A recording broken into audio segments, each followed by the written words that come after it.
You're listening to the Pelicans Postgame Report on the PRO Media Network for all things Pelicans. Perfect. Fly Pelican, fly Pelican, fly Pelican. And I tell them that. Fly down, I'm a Pelican forever. Yeah, ain't gon' lie, I feel flyer than I ever been. We stay ballin', this New Orleans, I'm a Pelican. It's going down in the nest, wild, wild west. Come in town and you best, show us some respect. 3-point threat, I better make it rain. If it's up, then don't jump stupid like your ankle sprain. Always said, never hate the player, hate the game. Jumper where the dame late, bunch of train. Post game, big Q, talking about business. Bird gang, YouTube, they ain't flocking with us. Lock up the division mission, get into the finals. Finish competition, then it's going win the title. I know this flyer than you can get. Such a threat that the ref just might call a tag. You could double, you could press, but you can't check.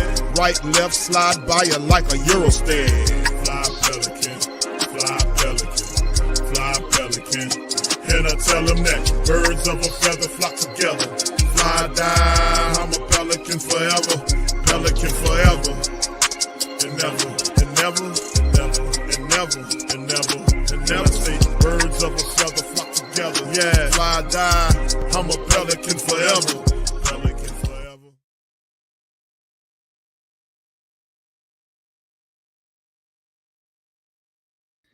Whoa, what's good, family? We back for the latest installment of the Pelicans post-game show. We all just watched the travesty tonight.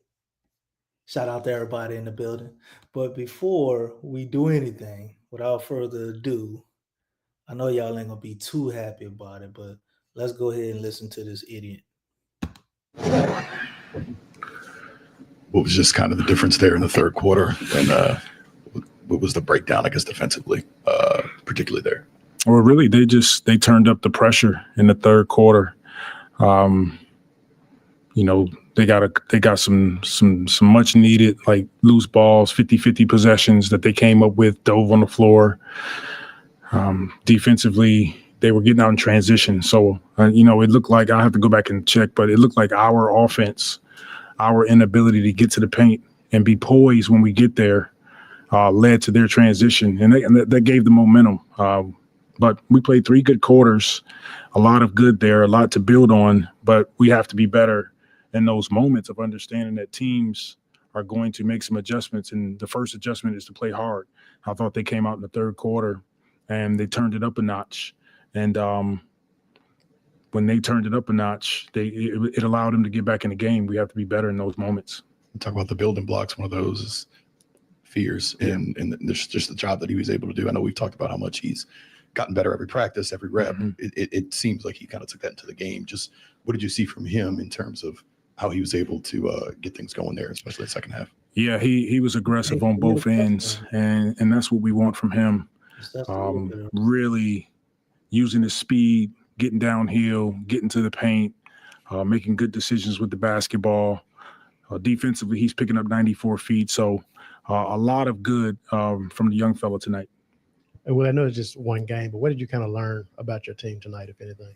I liked our start. I liked our togetherness. I thought the guys battled.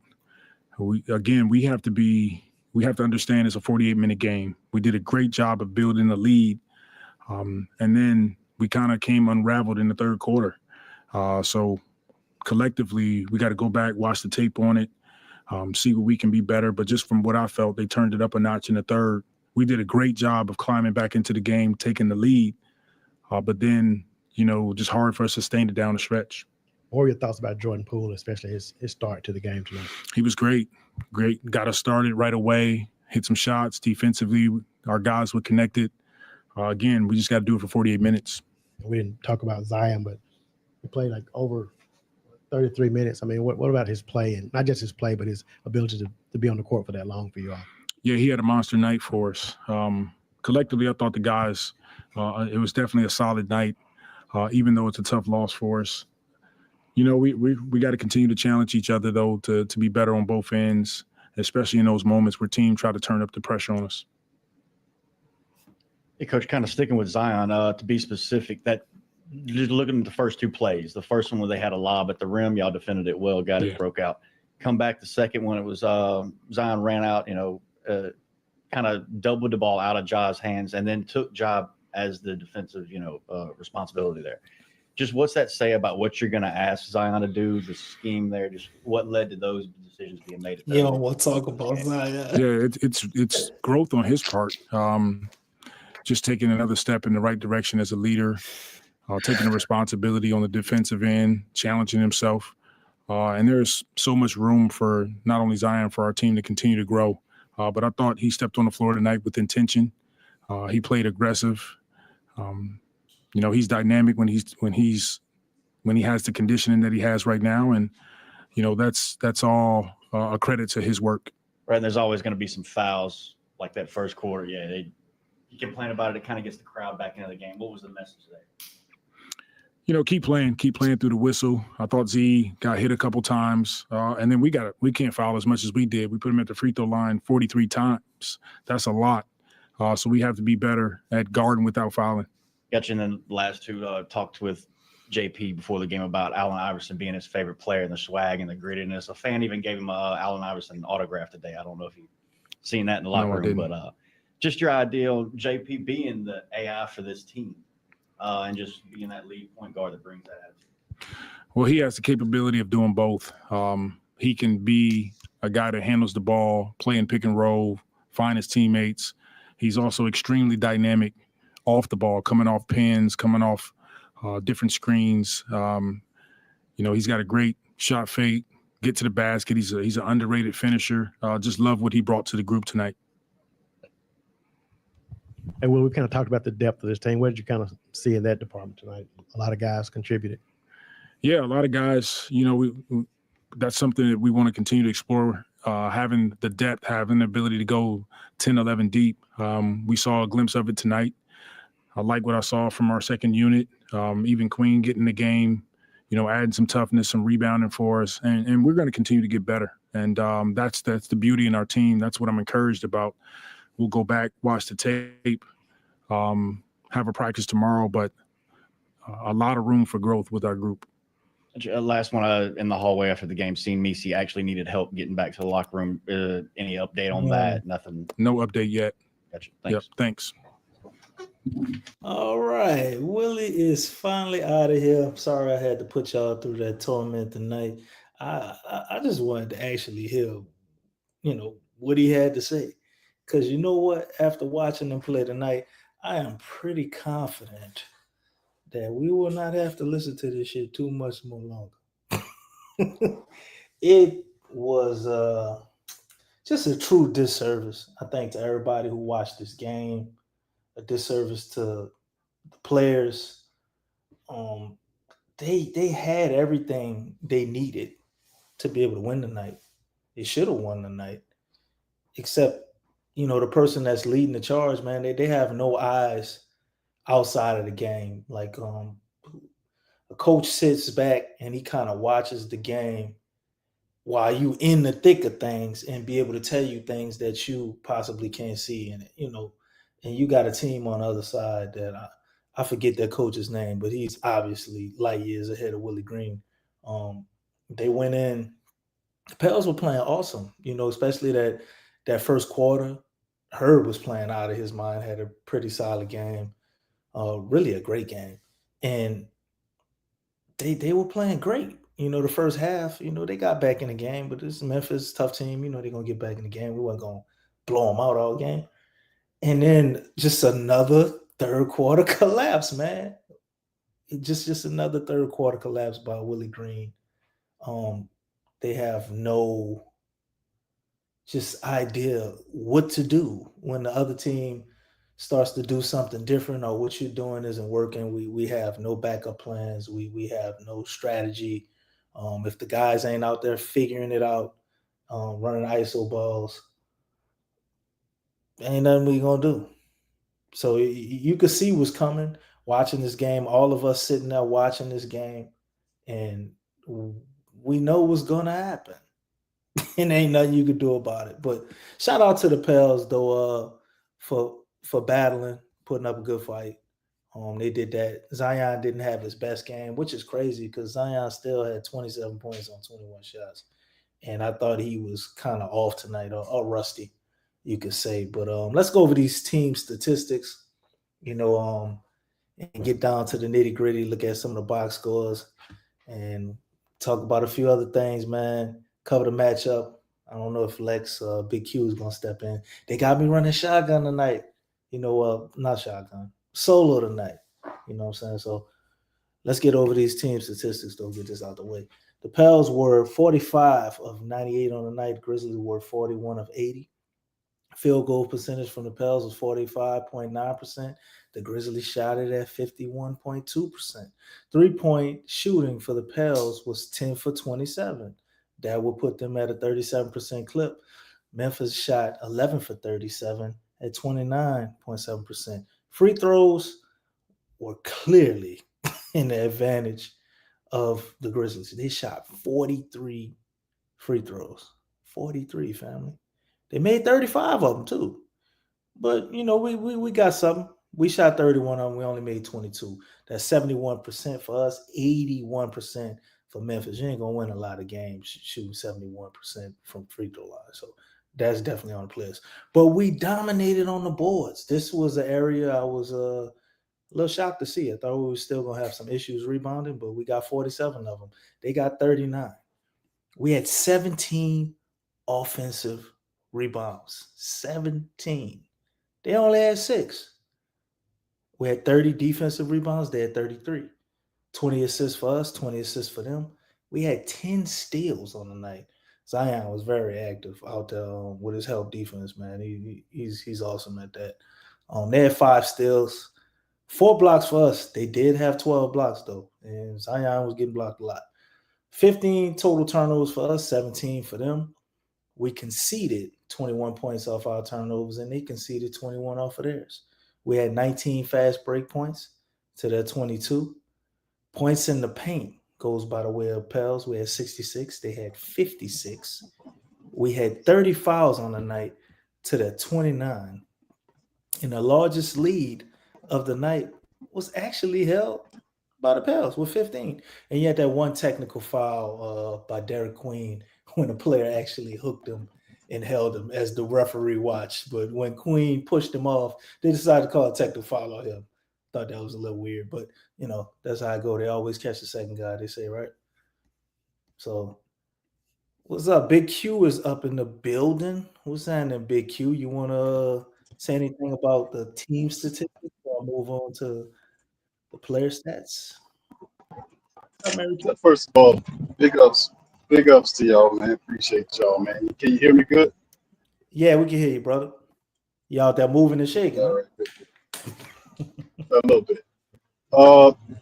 What I see, man, the Pelicans, man, were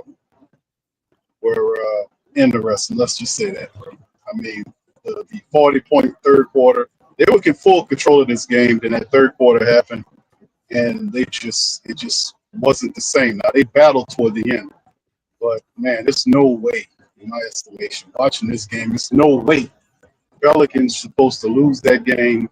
A short-handed Grizzly team, most of their key reserves hurt. Triple J fouls out. Ja Morant had some type of ankle, even though it didn't look like it. But that wasn't supposed to be a loss. That's very disappointing, seeing that happen. But, man, it's still early on. It's the first game of the season, man. But, for us that's familiar with what Willie Green does as a head coach, man, this is kind of just more foolishness, man. This was not a good loss by Willie Green, man. And Joe Dumars keep collecting them coins, man. And ultimately, it's just this is ridiculous, man. I mean, I like what Jay Fears did, and the young guys came in there and they made an impression. Poole early, Zion was frustrated, but still got his points. Herb Jones looked decent. Seen some play from not decent. Herb was actually pretty good. I got to give Herb a better grade than that. Really good. Sadiq Bey did his thing in there. Prayers to Yves Misi. He went down to twisted his ankle. So that's another thing we kind of look at. But I'm encouraged in terms of the young production and players that we've seen. But I am not happy about us losing this game to the shorthanded Grizzlies. That was not a good look. And, that's just a coin in the pocket against Willie Green, man. That's not supposed to happen. And then he stands up there at the end of the game looking doing that raccoon face with that stare, that weird, like I don't know what happened. And it's just, I'm just like a lot of Pelicans are just tired of this dude with these non-adjustments and bad calling and taking people out when you're not supposed to be. I don't understand the fears thing. It's just a lot, man, that I'm gonna have to kind of look over DC after the game, man. But that's my early estimation from watching. Yeah, did you see in that fourth quarter when they panned to Willie on the sideline, he was sweating? I just thought about you. You were saying he was on that. Yeah. Yeah, he had all type of beads. Yeah. Oh yeah, he was. Yeah, he was definitely sweating, bro. I did see that. Man, we about to lose. We got old sweaty. I did see him sweating. I think that's a good thing. He said that's a good thing. Yeah, he was definitely sweating, bro. That's a good thing. That's a good thing. His ass is sweating, and it's a part of the game, man. Because this type of a competent coach, bro. There is no listen. It's the first game of the season, but there is absolutely no way you're supposed to lose this game. No way. No way at all. Triple J fouls out. Ja was kind of dealing with that ankle. All of their key reserves are missing, and you still lose the game by 6 points, 4 points, whatever it was. It's just that. How do you do that? How do you let this team shorthanded as they are, with guys getting in foul trouble and everything, and they still put up a 40-point quarter in the third to take the game? It's just, this is insane, because what it does it gives me some forethought, because I'm looking at some of these other teams that's not going to be shorthanded. That's going to have the aces in their guns. What the hell are you going to do then? Right. So this is my thing, man. I really don't like the fact that we lost this game. I really don't like it, man. No doubt. What's up, Lex? We got Lex in the building. She did join the show. What's up, Lex? Hey, how y'all doing? You got anything you want to say before we get to these player stats? We done already went over the team statistics. Do you see they got the interviews up there too? Is because I would love to hear from. We just showed the Willie Green interview, man. I opened the show with that. It was just as bad as you thought it would be. He said the other team turned. I'm glad I missed that. They turned up the pressure. That's what happened. That's why we lost. And also, but that's what they always do. We had some stumbling. What he said something about the building blocks. Like he's kind of blaming the shit on the rookies a little bit. Oh, it's just the interview. I can't stand Willie Green, bro. Be with Willie Green, man. And they asked him a question, an in-depth question about Zion, and Willie Green started blowing hot air. It's like.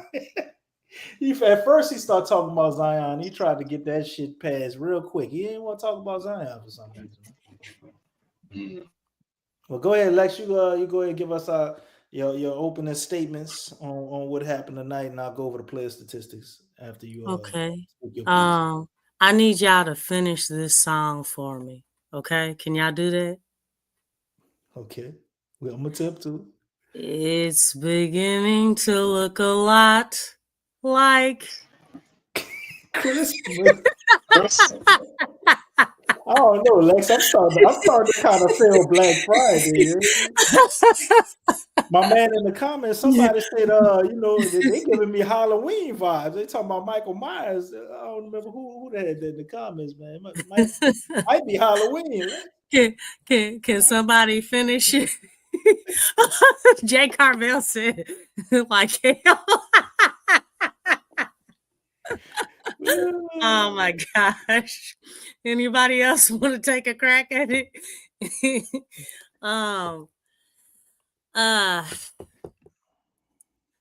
This is I will say this. I didn't see the first half. I didn't see the first half because I had my own practice. / tryouts. So I didn't get to see that. But in the third, yeah, it looked like deja vu. We've seen it before. Yeah. The Grizzlies turned it up a notch, and Willie was supporting them. When I say that he's supporting them, I will be very specific. At the 5-minute, 34 seconds mark, The controller didn't come on, Lex. That's what happened.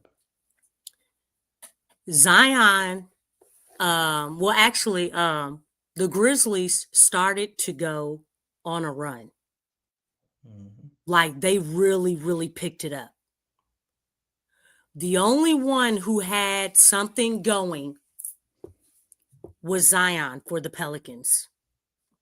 Like he was making back-to-back plays. I know what you mean. Him and Ja were basically going back and forth.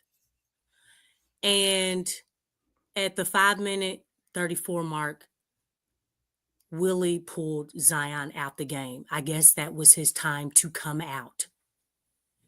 Willie could not break the game too, right? I think Ja went out the game, and Zion went out. He threw the little cushion off his seat too. He was pissed. Well, I'm not really worried about the Grizzlies, and I understand that that's great. I wasn't paying attention. What I was paying attention to is the momentum. Okay, and this is what I'm talking about, the feel of the game. I mean, if the feel of the game is important, understanding the vibe, the feel of the game, what's going on in the game, the momentum shift is very important. That is a part of coaching. The Grizzlies really, really picked it up. And the only person who really had it going offensively, you took that person out. You took them out. That's when the Grizzlies took the lead. 1 minute and some change went past. And that's when you brought Zion back in. You should have never taken him out, because that allowed them to extend their lead and extend their momentum. Mm-hmm. You neutralized your own team by taking your star player out. But guess what? This is the kicker. In Willie Green's eyes, Zion is not the star. Well, who's the star then, Lex? No one is. No one is. Willie Green neutralizes his own team, which is the weirdest thing I have ever seen a so-called coach do to his own team. Why in God's name would you neutralize your own team? And I have mentioned this many a times before. That's what he does. Willie Green is helping the other team out. He's not really a Pelicans fan. He's not a Pelicans supporter. Because if you were a true Pelicans supporter, why are you acting as an informant, okay, for the other team? And then it's this team that's paying you. You're not making decisions that are helping the team. You're not. You're throwing a wrench in whatever the team has going on. And really right now, the Pelicans, just looking at the way that they're playing, it's like, what's that one song, man? Everybody out there is trying to be a star. Everybody out there is trying to get theirs. Everybody out there is for themselves. There is a lot of one-on-one basketball. And I'm telling you, everybody, with organized basketball,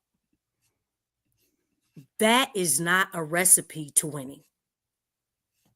It's not a recipe to winning. But right now, it's very clear that Zion right now, Zion is being treated like a role player.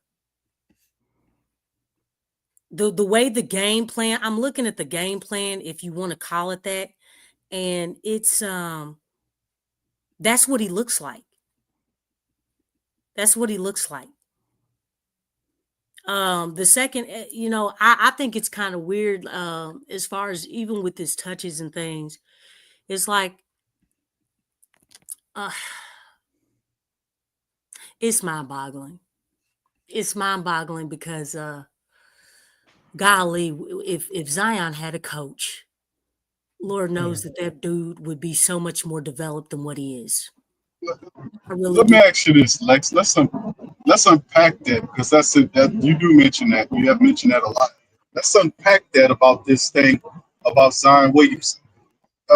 Based on information that we received and I received, there is no minute restriction on Zion Williamson. So why are they allowing him exactly to the floor of the game as opposed to these pre-encoded minutes? That for a second. That's interesting. That's why I hate his rotational minutes. I hate them to the core, and I've been trying to keep myself together on that. But I really do hate his rotational minutes because it does not allow him to get into a flow, to get into a rhythm. That is so important. Why are you working against Zion as far as getting in a rhythm? Out of all people, why is he one of the first? If he's not the first one, why is he one of the first people to be subbed out? Can anyone answer that question for me? Well, He's not a minute restriction. I don't think it makes sense, Lex, but I think the thought process, what I see with the rotations, and this was when I knew we was in trouble for sure tonight. They had he went with a rotation of, I think it was Jeremiah Fears, Sadiq Bey, it's like Hunter Dickerson, Herb, some shit, and Jordan Hawkins out there was Zion. Now maybe Herb was out the game. I was like, well, what is Willie doing? So the thing, and it went on like a 16-6 run or something when he put that rotation out there. And you put Zion out there, you got Hawk, who's a shooter, you got Fears, kind of, you say Sadiq, but why wouldn't you put him with a Trey or a Poole? I think he's thinking Zion can just carry everything and he's gonna carry the minutes till the other guys get back, that we not gonna call plays for really anyway. I mean, really, everything that's being done He's just out bad, there. bro. The man don't have. He didn't make any sense. He's just bad, bro. The man don't have the imagination, and he doesn't know his players. I mean, if you're gonna situate Zion, he doesn't know. He doesn't have a philosophy to play behind. I mean, you talked about the ISO ball and the street ball and unorganized basketball. No real intricate understanding of whatever Borrego has, because we've seen Borrego, what he was doing in Charlotte, his principles and ideas of how his teams are structured and they move around. None of that happens with the Pelicans. You see stuff going on, but when it comes down to the thick of the game, like we seen the first half of the game was respectable. They were doing certain positive things. They had a few mistakes here or there, but for the most part, the Pelicans were staying ahead. Then the Memphis coach made an adjustment or multiple adjustments coming into that second half. And when that happened, Willie Green had no answer for that. That man put up 41 something odd points, his team did in the third quarter. The Pelicans scored 22 to 41 points by Memphis. That helped situate and give them a springboard for the rest of the game. The Pelicans were playing behind it. Then when they were scraping closer, you had multiple defensive breakdowns. You had unforced errors. You had guys throwing the ball away in the clutch moments of time. And that's what I'm saying. The Pelicans, when it gets down to the thick of it, they don't have the clutch gene. And the coach doesn't know what he's doing. He's easily out-schemed by adversary or by the ops head coaches all the time.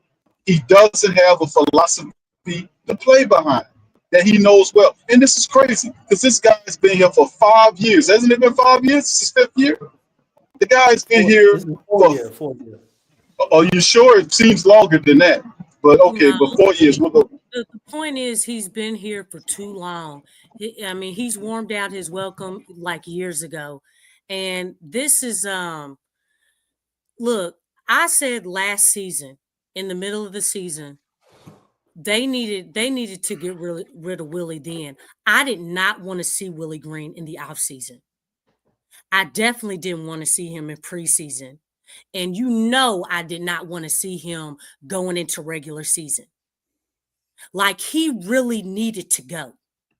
That was so important. I know everybody was talking about, Lex, we got to lose. Man, bump that. We got to prepare. Remember I said that? We need to prepare for next season. And right now, guess what? The Pelicans are not prepared. They're not prepared. You know why? Because the preparation was last season during a losing season. That was the time, because we know that the Pelicans are on a delayed time period. They are very delayed. And I was calculating that in. I was including that. This organization, the way this organization operates, is very, very delayed. They're like 2-3 years delayed.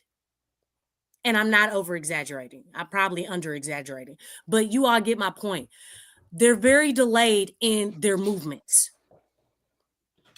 And now you have pushed back. As long as Willie Green is here, you continue to push back that clock. You add on to the delay. So that means the Pelicans are like in deep, deep catch-up mode,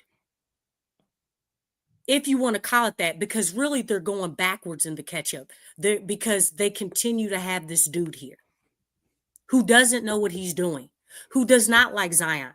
That man does not like Zion. He hates Zion to the core. You know how I know? Because the way he plays him, the way he does his rotational minutes. He doesn't give Zion the ball. Zion gets the ball with the second unit. Why does he have to wait to get the ball? You're not giving him the reps that he needs in order to run point. Ja gets plenty of opportunities. Luka Doncic gets plenty of opportunities. James Harden gets plenty of opportunities.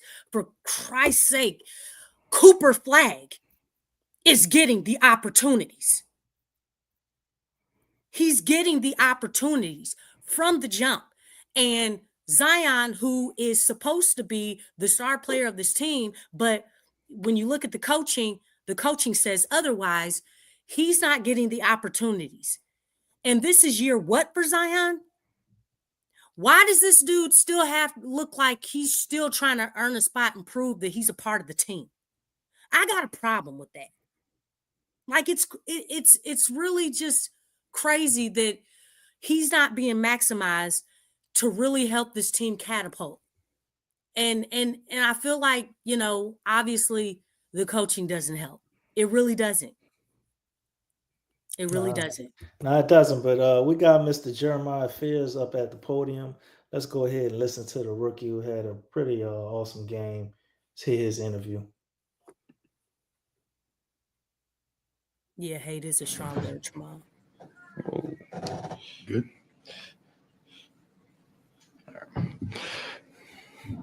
How much do you think these? I know we talked about it in summer league and then preseason. How much did those prepare you for tonight, and maybe what didn't it prepare you for that was kind of maybe still new tonight in a regular season game? I'll definitely say it helped prepare me for everything. Those first couple of summer league games, and then obviously the preseason games, being able to get out there, get a feel for the pace and how everything is kind of structured and ran. And really the physicality standpoint as well. I'll definitely say it helped prepare me for this first game, and I'm thankful for the opportunity for the summer league and for the preseason exhibition games as well. Did anything Did anything surprise you tonight, or was everything kind of now what you expected because you had gone through that? Maybe even like what you were able to do, or how guys defended you, or anything like that? Nothing really. Still being able to go out there and play the game of basketball and play with my teammates. I think they all did a pretty good job tonight, especially Trey, JP, and Zion. They did a great job just communicating and being vocal throughout the whole game, whether we was up or down. Jeremy, how would you say you did your first game? I mean, how would you kind of grade yourself, I guess? Kind of hard on myself, especially if we don't win. I mean, I like to win and be on the top of the league. So I would definitely say it was all right. There's always room for improvement and to be better. So just knowing I got to go back home and get back in the gym. What did you kind of see there in the third quarter when the game kind of got away from you all? Really just being able to continue to lead, continue to talk. Like you said, they kind of got a lead on us, but still being able to go out there, play hard, and compete until say 0-0. So, I mean, I think I did a pretty good job going out there competing and trying to help us get back on the right track. Everybody kind of piggyback off that. It's about what you felt. You know, you had family here tonight, 10, 12 of them are running too. Just what does it mean giving them that moment? They get to be here for your first game, taking pictures in the, you know, around the arena, and then you played pretty well. What's that mean for you and them? It means a lot. That support can mean a lot, especially for somebody as young as me. Seeing family here and being able to get them that experience, and also my first game as well. So, I mean, it was pretty cool, probably for them, but it was pretty cool for me as well. And part of that coolness has got to be playing not with Zion, but also against Ja, stuff like that. What was those emotions? Man, it was great. Playing with Zion, he brings a lot. Like I said a couple times before, he brings a lot to the table, and you can still learn from him as well. He's super young, and playing against Ja was super dope as well. He talked to me a little bit after the game, and at the same time, you still got to go out there and compete. So, I mean, he was probably trying to kill me, and I was trying to kill him as well. Is there a part of this game, a moment, a play, maybe? It usually takes a while in the season for you to get a welcome to the NBA moment, a rookie moment. But what's something you're going to take? Yeah, you know. I would definitely say not yet.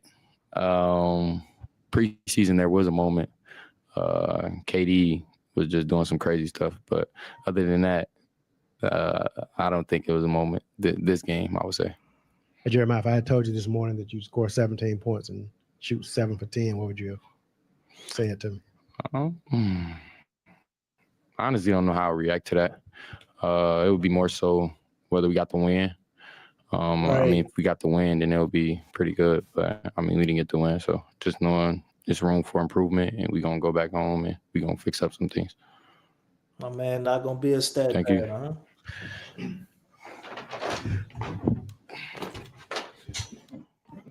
All right. That kid is awesome, man. Yeah. 17 points, ice water veins.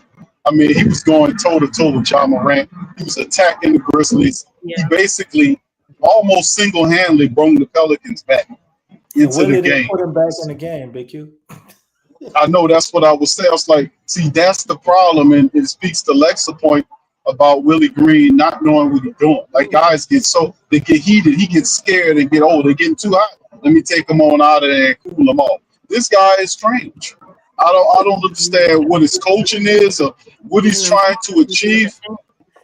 Yeah, I'm starting to believe that double Okun. I mean, all I see is at the end of the day, man, is that it's just a terrible situation and so frustrating because you can visually see Zion Williamson upset in these games. Like he was knocking, like you talked about, DC, knocking thing off of there, him slapping away prospect's hand off of him. Yeah, he was there was a play where I don't know if y'all caught it, where Zion Williamson was mounting it in the camera near up under the backboard, around the back of the backboard, caught him talking to the referee. Y'all put one in the chat if y'all heard Zion told him, I never would have got that call when he fouled the guy, the backup big underneath the rim.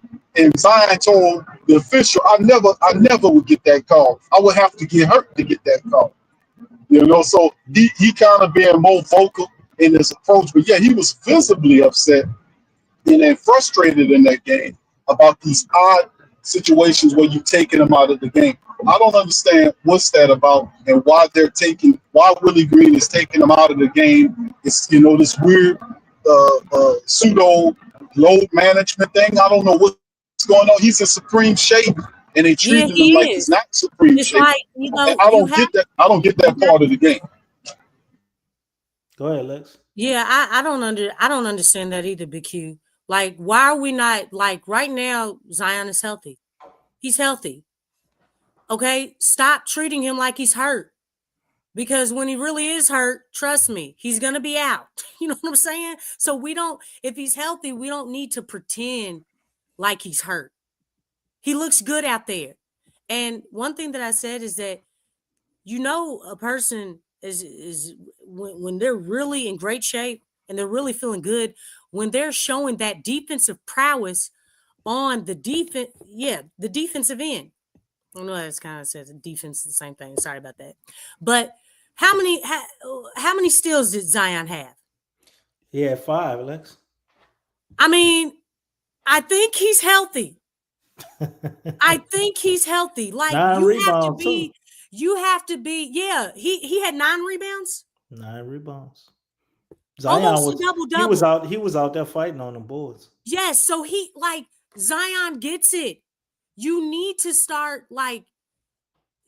if you have your skittish and your fears and everything, dog, keep that to yourself. But we don't you don't have to put that on Zion. You don't have to do that to him. One thing I will say, I really do like what I saw out of Fears, because it seemed like Trey Murphy kind of struggled in different parts of the game. Like when he was going inside, I don't know. It was kind of weird looking at Trey sometimes. Like, dog, what are you doing? So what Trey was lacking on today, Fears was kind of picking it up. The best that he could. With Queen, I'm not going to get on him. This was his first game in NBA action, legitimate NBA action, not including summer. Yeah, so I'm not mad at him. I think for the most part, he looked confident out there. He just needs to continue to just get in the game and, get more comfortable and stuff like that. But I'm not really mad at anything that he did. I will say, I don't know the situation with Misi, but yeah, he's definitely Queen. He's definitely going to be called upon because we're down a lot of big men right now, and really, that's Misi, he appears to me to have suffered something with a foot or ankle or whatever. They say he had to be helped to the locker room, and the way he was down there screaming, unless he's an actor like Jose, I thought it was I don't something see else. him playing. I don't see him playing the next. He rolled that ankle, you see. I think that was a little bit more than a roll ankle. Q. When you roll an ankle, it really did. He didn't want to even let it touch the ground, man, and he was yelling like it looked like more than a roll ankle, man. Like something might be broke. You know what I'm saying? I hope it's just a rolled ankle and I'm wrong. Yeah. Judging him from looking at him, he did step on the dude's foot, but the way he reacted to it, man, it looked like more than a rolled ankle, man. So we're gonna be down 3 bigs. Hopefully, he just miss a few games, 1 game, and come back, or maybe don't miss no games. But man, I tell you what, DC, bro, when a device that I'm gonna give y'all a idea for multi-millions of dollars. The person that comes up with a device that protects athletes' foot, or in terms of their foot from rolling, or it gives it some type of stability where that foot don't roll, where it can fit comfortably around the foot and it goes in the shoe. Or whoever can do that, that can prevent that, they'll make tens of millions of dollars, man. There's a lot of people suffer from that college game all over the place. That would be huge. Yeah, it's almost like they need to reinvent the ankle brace, right? Maybe, was Yves wearing one? Jara was wearing an ankle brace. You know what? He rolled his ankle and got right back up and kept going. A lot of these young cats, they wear those low top. I don't get that, Lex. You know what I'm saying? You know what? Like, that's just kind of crazy to me. And now, in, I guess, Jordan's era, if you want, they wore high tops. And I don't think you heard about stuff like this. Like, the durability was a whole lot higher, but I think there was some more to that too. But Yeah, they got to stop wearing these low tops. I know they have I don't know, I guess because of the braces, because a lot of guys, they get their ankles wrapped. So maybe they're trying to compensate for that, because you still do need a little bit of movement for the agility and lateral movements that you make out there. Mhm. So that's what I'm thinking. Maybe, hey, let's go low top, because they get they stuff wrapped, or get those ready-made ankle braces and all that stuff. But I don't know. They them low. I can never get into them low tops, man. Give me some high tops, leather. Yeah, I You know what never I'm understood saying? that. Getting low tops to play a basketball game never made sense to me. DC, you go ahead, DC, you invent that. I'll take half of it, and you get your half to Ireland, and then everybody be happy. So I think that'll be a win-win for the title. I'm confused 2 times, really. So basically, I'm gonna invent it, and then I'm gonna give you half, and some third world country that ain't New Orleans half. That what you Well, said? first of all, no, I'm saying because it's my idea. You make it. It's my idea. So Idea ain't worth shit until it's executed. that's how you gonna do it. Hell That's yeah. how you gonna do it. Hell yeah. Okay. What you mean? You gonna help me do it? If you help me That's half the work. I gave you the idea. That's half the work. Ain't none of That's the half the work. Hey, Q, we should make a flying car so we don't have to sit in traffic. That's a $1 billion idea. Go make it, and then you A give me flying half. car. Yeah, there you go. A flying car versus something that you can just need a little innovation. It's just an advanced form of the ankle brace. But it's All say you sound like a Nigerian scammer, bro. donations. Man. Well, let me go over these player stats right quick and get this out the way. Then we're going to, do the preview before we leave. Obviously, we got to preview the Spurs, which according to everybody in the chat, it might not be a fun preview because Wemby is on fire tonight. I mean, the whole team looks good. They up by 20 against Dallas, 99-74. And the fourth quarter basically just started. Yeah. We got 100 Dickinson to slow him down, so don't y'all worry. What? Huh? Moving on. Let's go over these player statistics. You got my man Herb Jones, who he actually had a good game tonight. I actually thought he made more shots than 6, but he did have some weird layups. My man in the chat, whoever said that. Yeah, he did. He looked weird out there. But Herb played 36 minutes. He was 6 for 14 on the night, 3 for 5 from the 3-point line. He had some step back 3-pointers in there too. 2 for 2 from the free throw line. He had 3 offensive rebounds, 6 defensive, 9 total. So Herb did step it up with the rebounds, like we was talking about. 3 assists, 3 steals, and it should be 2 blocks, man, because he blocked a 3-pointer and he blocked another one, but it was more like a graze than get to him. 2 turnovers, and he fouled out at the end of the game with 6 personal fouls. He was a plus 11 on the night with 17 points. Zion went in and played less minutes than Herb. At 33, he was 10 for 21 on the night.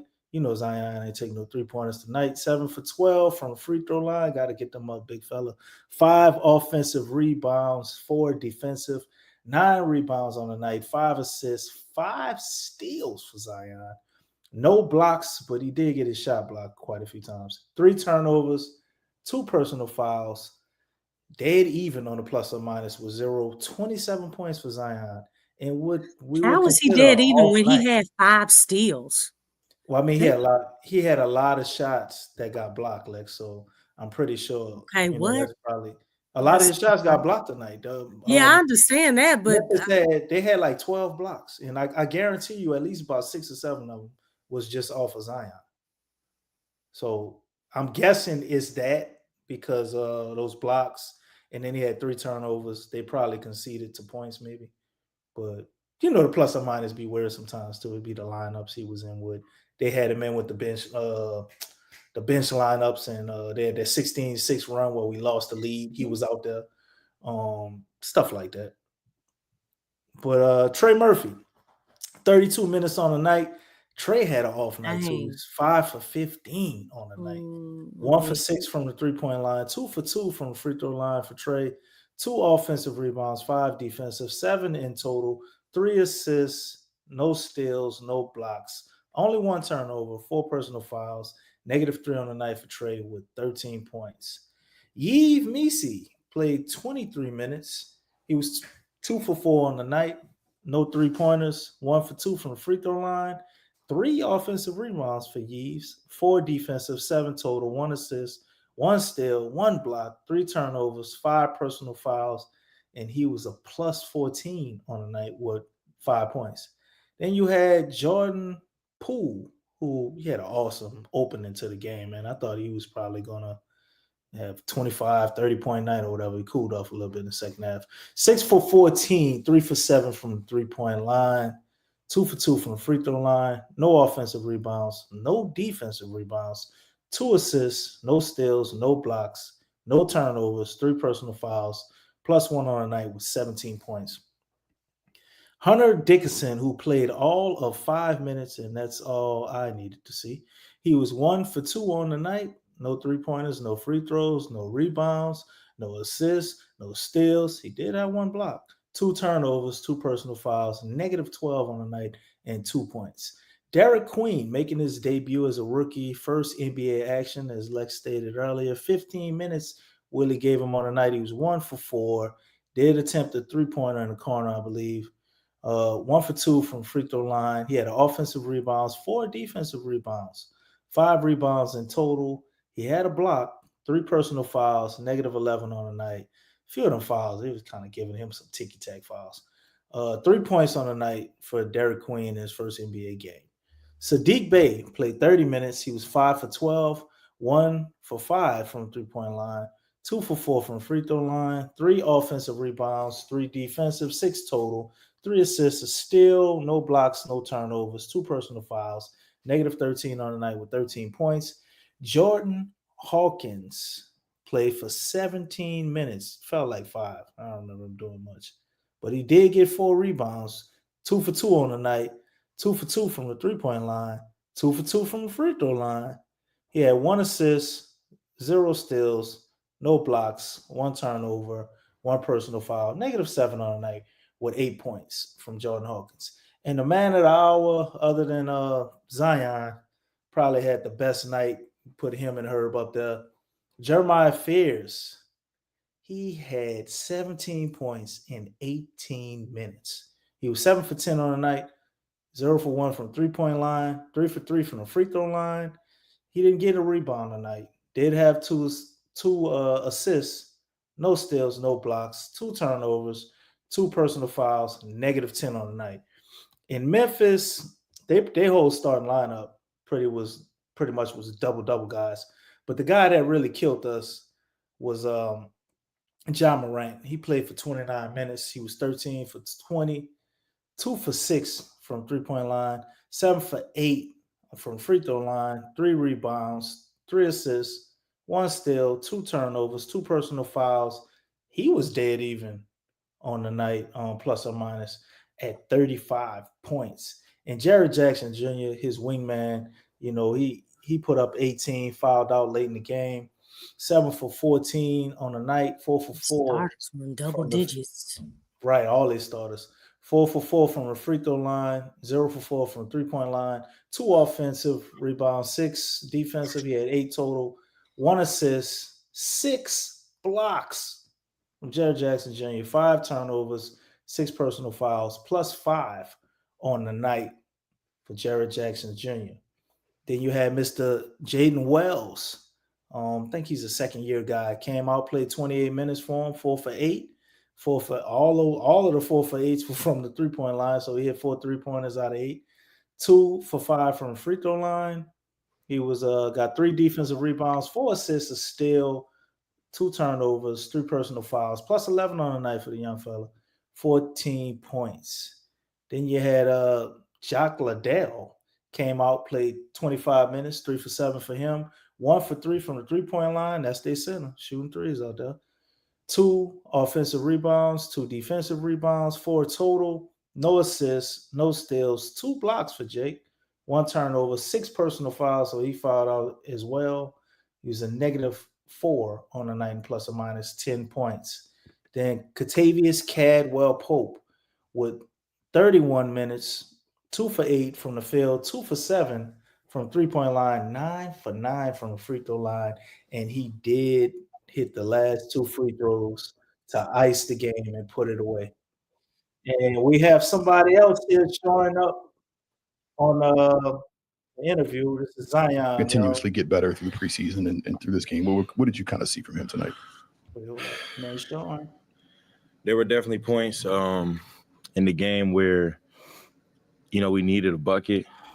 And even when the offense broke down, I think he did it 3 or 4 times where he just made some shaking, got to the rack or got to a short jumper. His name says it all. The brother is fearless. And like I said at beginning of training camp, he gets better every day.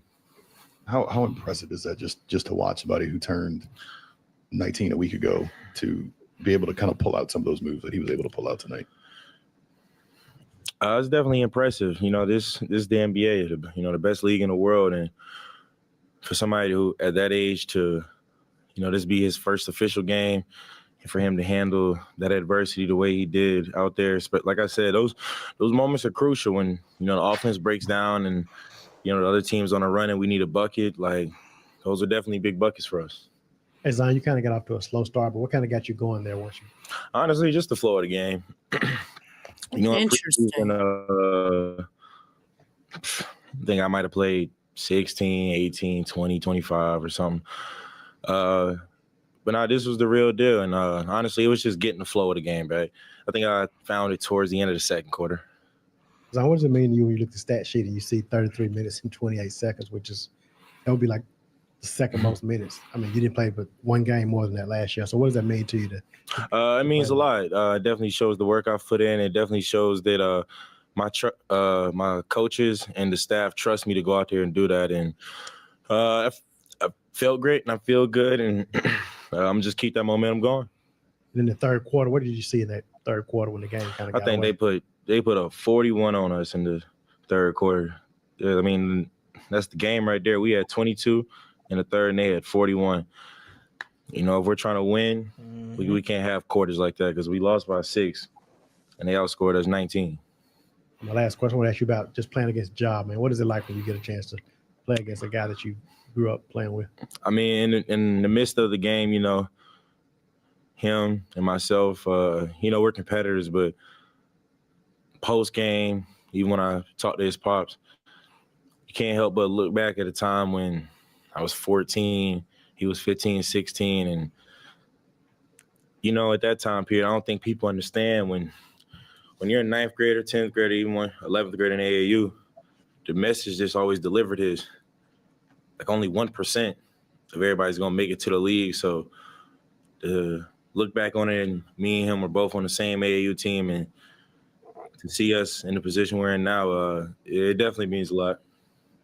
On that, can you piggyback on anything that was said on the court there at the last few minutes between you and Ja? Once the game was kind of wrapped up, it looked like y'all were having a nice little moment. For sure. That's my dog.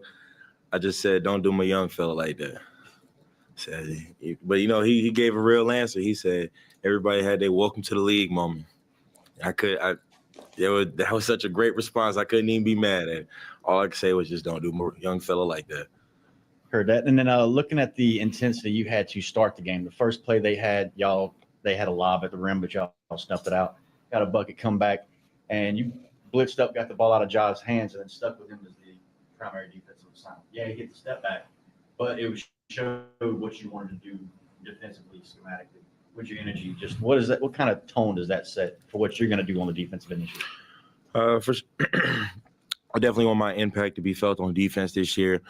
And, granted, he hit the shot, but if I can always influence the offensive player to take off-balance shots like that, if they hit them, I think when we look at film, we live with it.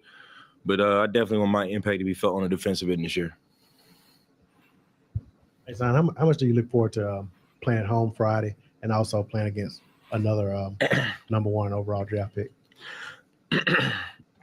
Always competing against great players is, as a competitor is dope. But, I definitely look forward to playing at the crib. That's the city. And I hope the city come out, bring the energy, because, we're looking to put on a show and just, have fun. Maybe last one. Before the game, a fan gave Jordan Poole a signed autograph by Allen Iverson. He talked about how that was his favorite player, stuff like that. And then I talked to him before the game about the grittiness, the swag. Do you think Jordan Poole can be that Allen Iverson type? Maybe a little better defense for this team. What? First off, I'm gonna give my people's names in vain. The answer. A legend in the game. Me and Poole had conversations about it. I'm pretty sure he has like a tattoo of Allen Iverson, just out of respect for him. And, he definitely looks up to him, studies film. And I think with the Iverson cuts that we can set up for Poole, he can definitely take advantage of those things. And I think another thing with Poole is, I think social media has this kind of, they portray this image of him. And when you get around him, and he's a dog. He's a competitor.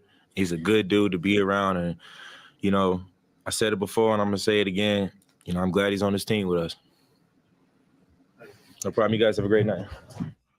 All right, Zion, get up on out of there, family. So what do y'all think about Zion post-game? What are y'all takes on that?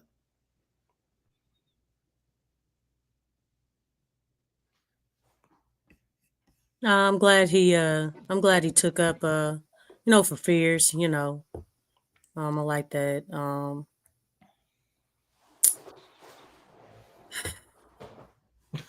Really his interview was fine. I don't have any complaints about it.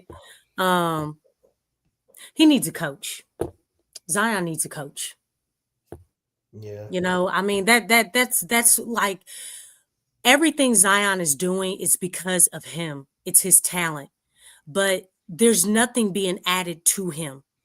There's nothing being put into him, as well as not just him, but the rest of the team.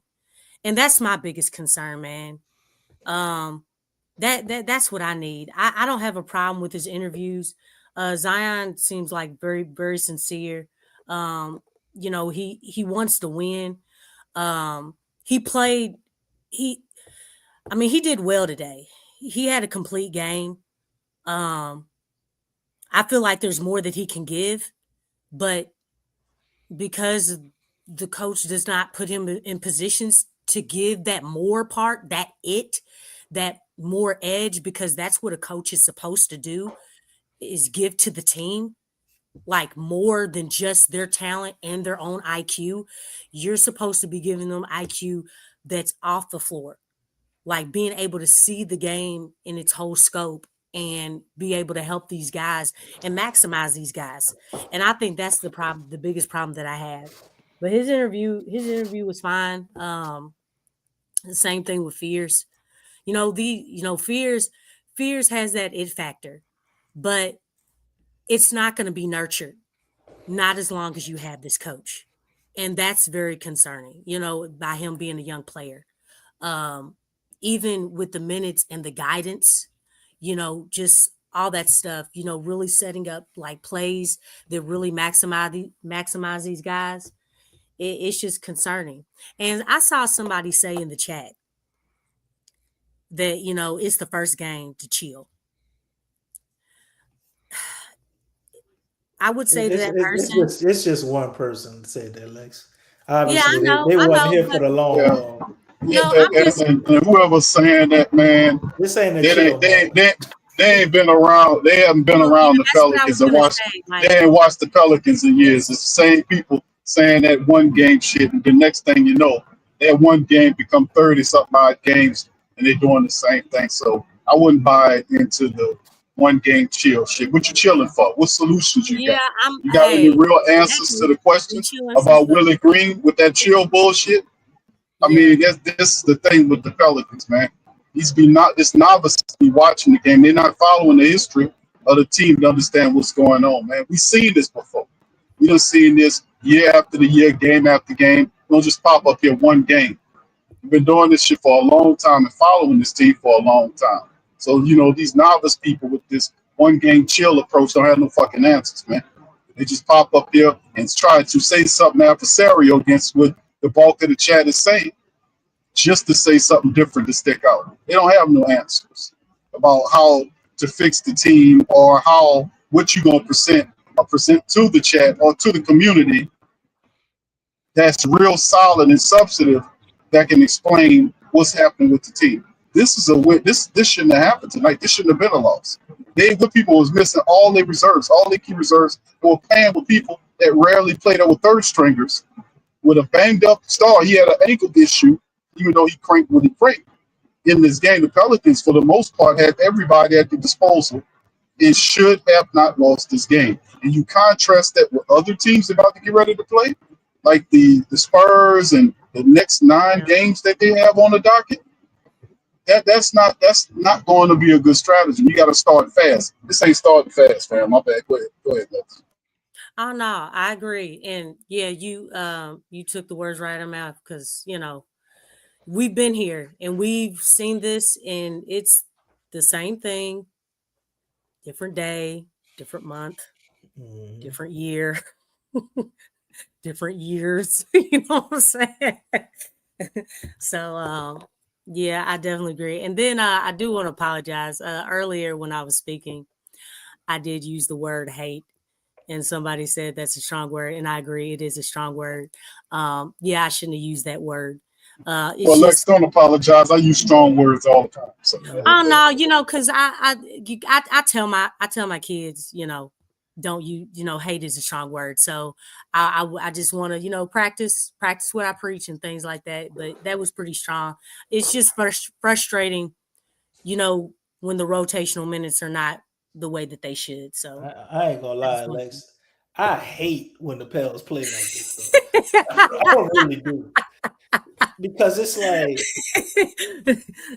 like watching a horror movie you already know the end to, and and everybody around you just yelling at the screen, "Run! Don't go there! He's right there!" It's so predictable. It is just the same thing. If I didn't love the city and just love basketball, there's no way I would even watch. I would just turn it off. Especially if I had to come here and talk about it, like I already know where this is going. It never fails. But I feel you though. Hate is a strong word, but I think when you talk about the Pelicans and the way they perform tonight, you ought to get a pass for it. I'm serious. See, a strong word too. Failure. Yeah. Failure is a strong word. Loser is a strong word. Yes, it is, and we definitely have that at the helm right now. Raccoon with a whistle. That's another strong word. Saboteur. That's a strong word. Can't coach. It's also strong words. Force is a strong word. You put stars in front of that. What about togetherness? Is that a strong word? Because that's the word. That's what DC, come on now, don't cut it out. Yeah, you know what? In the realm of basketball, we rebuke that word. We rebuke it in the name of Jesus. We rebuke that word. And joy and force and good human beings. I want y'all to go out tonight and play with togetherness. Put it all in. 1, 2, 3. Okay, I'm gonna say this, y'all. I'm gonna say this. I know we hitting this next. We got a problem next game. Oh, let's go to it, Lex. I mean, we already to it before it gets here. As we can see, the illustrious matchup indicator has us getting our that's for gambling purposes. I ain't gonna lie, Lex. That's like a BX. Put some money down.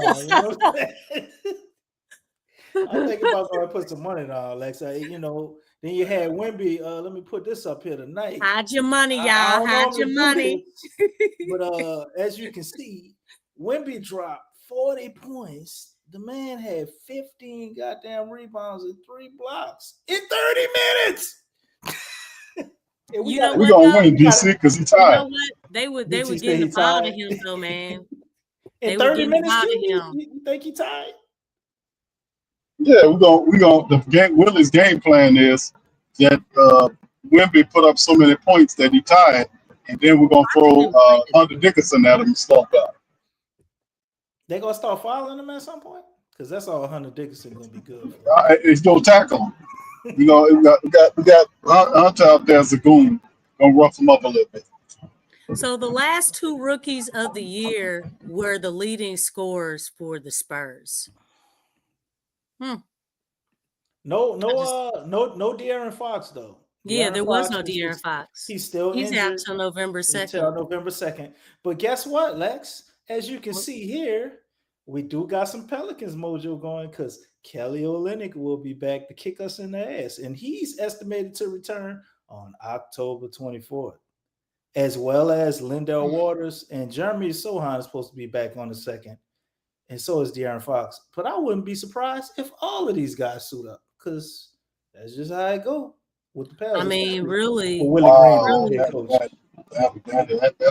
a whole. Everybody just gonna show up. And we got Misi, who's listed here as a game time decision. Carlo Makovich, they have him listed as returning on the 24th.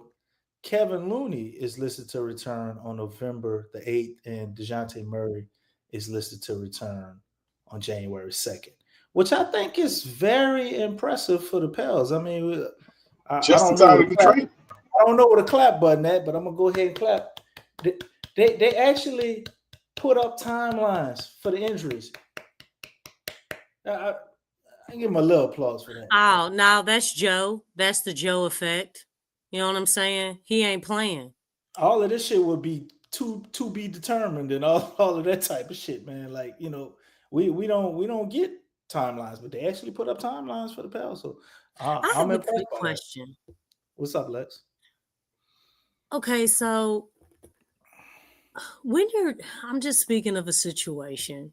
If you're down like 3 points, okay, and you see a specific player come to, after a huge play, a timeout is called. Do you think that player at the table comes in immediately after the timeout, or just wait until the game starts again and then they go to the table and check in like the timeout even never happened? I mean, under this rendition of the Pelicans, I wish a lot of guys would just do, what you said, because what's going to happen? What is Willie really going to do? I thought that was the weirdest thing. I'm sorry. I know we went back, but there's a lot of things, and I'm just like, please. But go on. What's your next question on the Spurs? Are you going to ask who's going to win? We're going to get to that. But I'm sorry. But I would say things have to get worse before they get better. Lex, you hate it when I say that, but no, they are worse. Well, we're ready for the better. They might have to get it. They might have to get a little worse. We might have to go through another skid. No.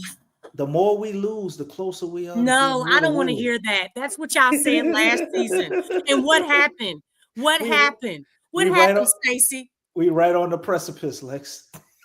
What happened, Don Guillory? I was watching Tech Blitz. What happened? Who that daddy? You know what I'm saying? Let me see if I can find some of these. They disabled the chat from the post game interview that I put up.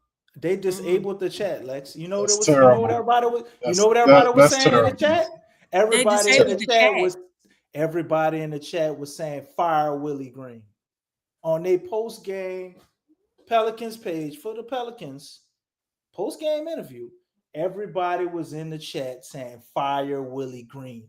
This dude Wow. is an idiot. Get this bum out of here.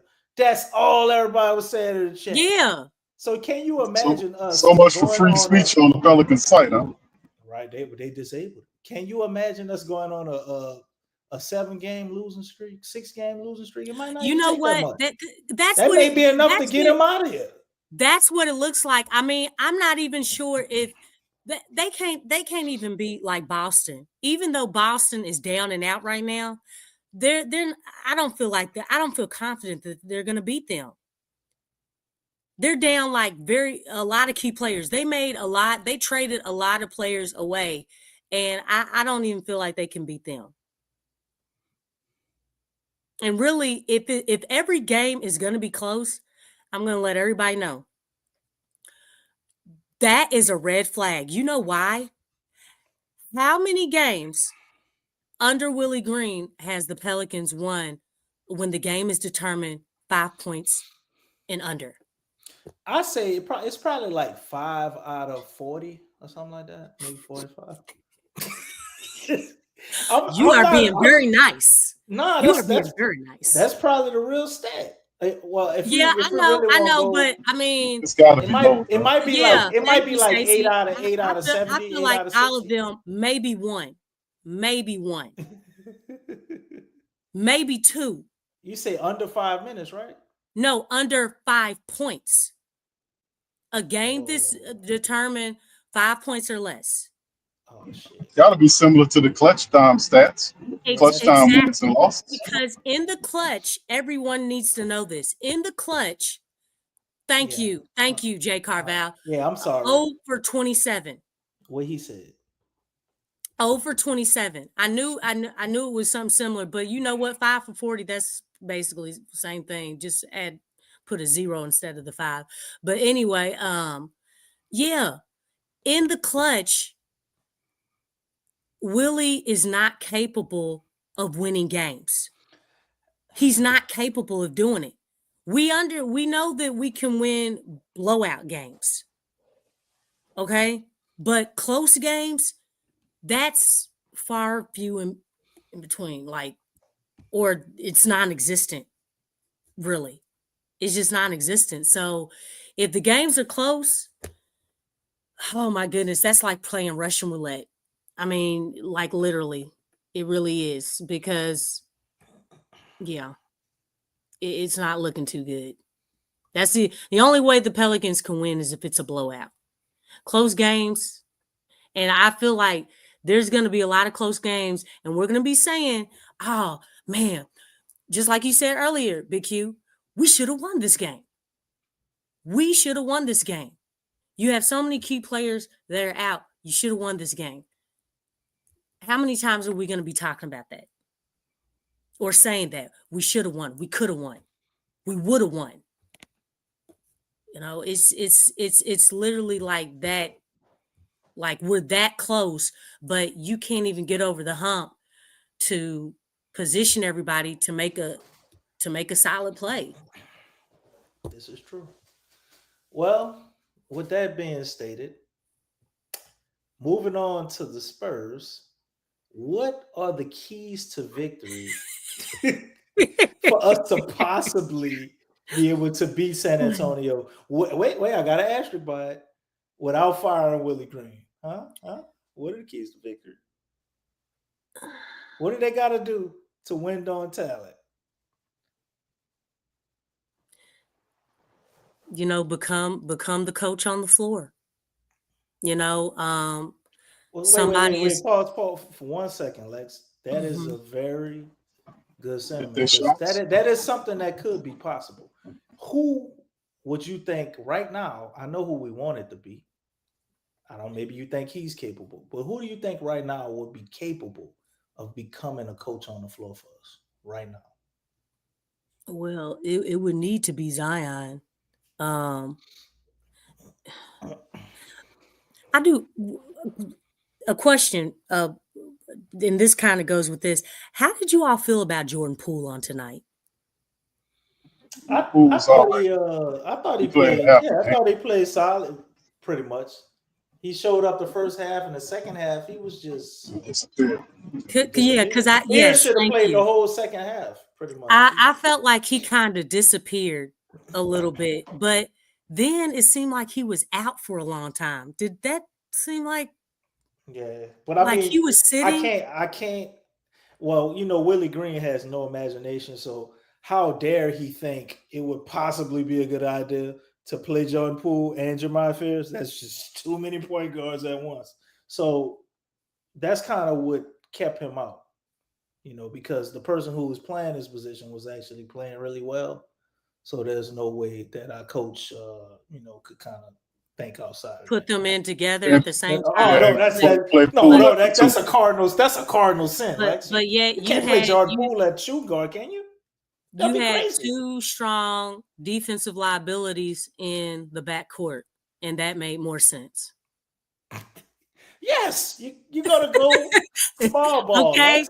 I mean, I'm not That's saying Jordan Poole is the only best way to defensive go. player, but Jordan Poole has size.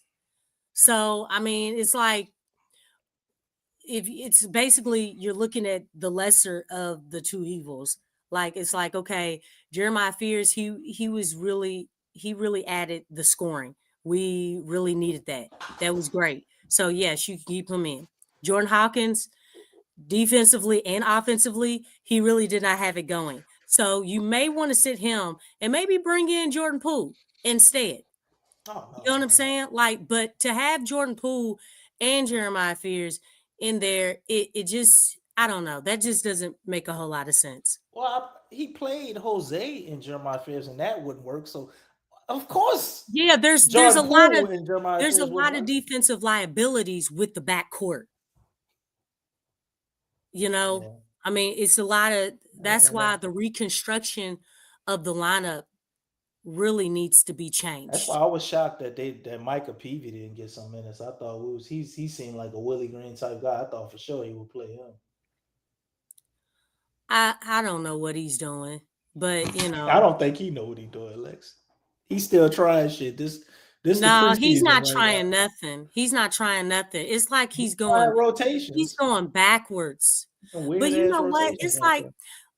you listen, and like right now, like even like with my team, and we just got finished like having tryouts for football players, baseball players, and people who run cross country.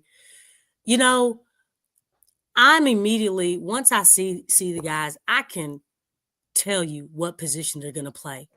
I can tell, like, hey, you know what? This guy, his game seems kind of rocky, but you know what? If I put this guy in this position and he plays off of this guy, it really brings his game out.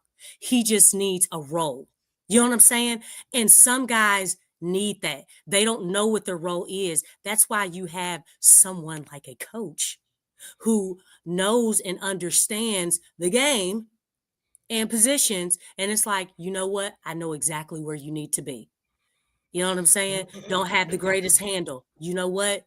But you move well without the ball. You know what I'm saying? It's like you have to find those strengths and just mold them together. And it's not hard. It's not hard. If you know the game, how did this dude play in the NBA? You know what I'm saying?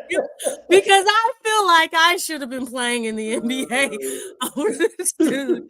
The only difference is, I wasn't the correct sex, but still, you know what I'm saying? I'm trying to figure out how this dude made it into the NBA. It's really mind-boggling because you should be able to do that stuff. But I don't know. I guess, since Herb was playing, maybe that's why Micah Peavy was sitting down and stuff. But yeah, you should be able to study your team like in preseason, in the off season, and know exactly what to do with them.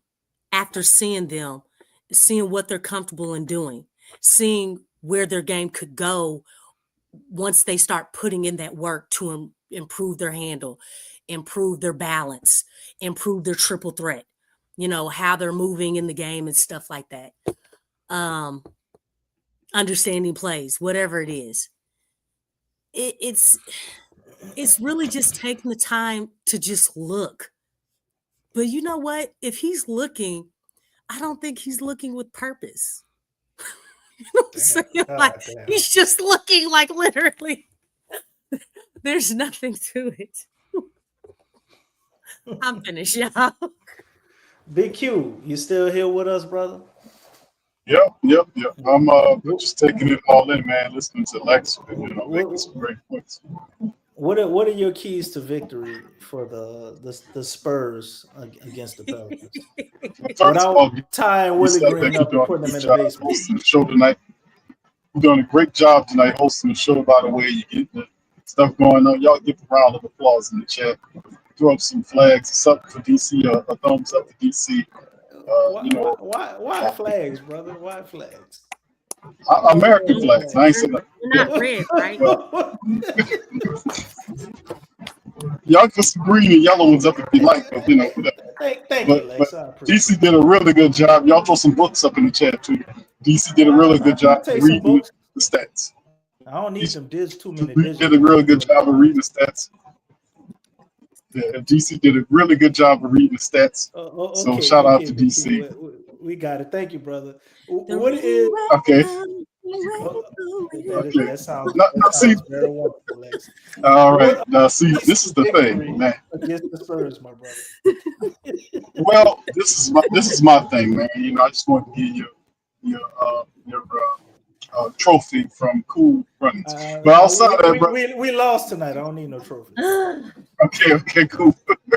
Participation trophy. All right. So anyway, listen. This is what I throw them shits away. No. Okay. All right. So my keys to victory for this game, man, is for the Pelicans.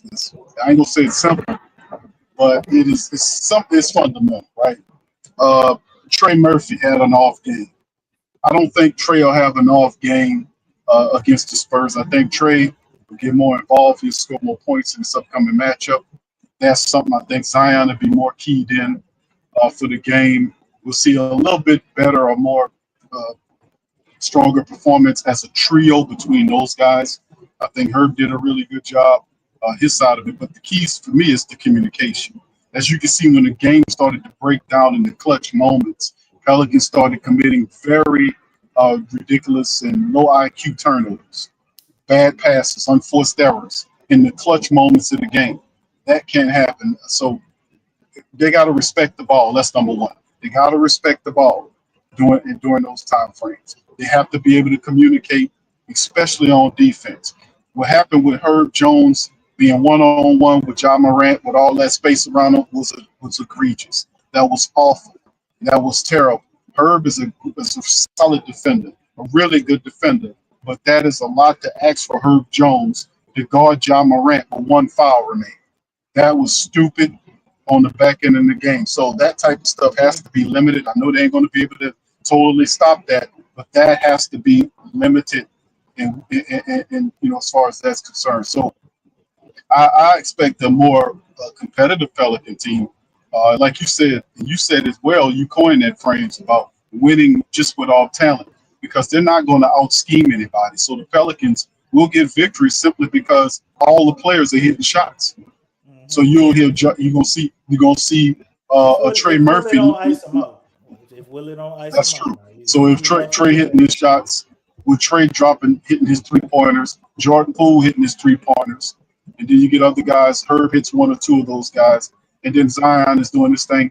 So you will have times when they'll be doing what they're supposed to be doing.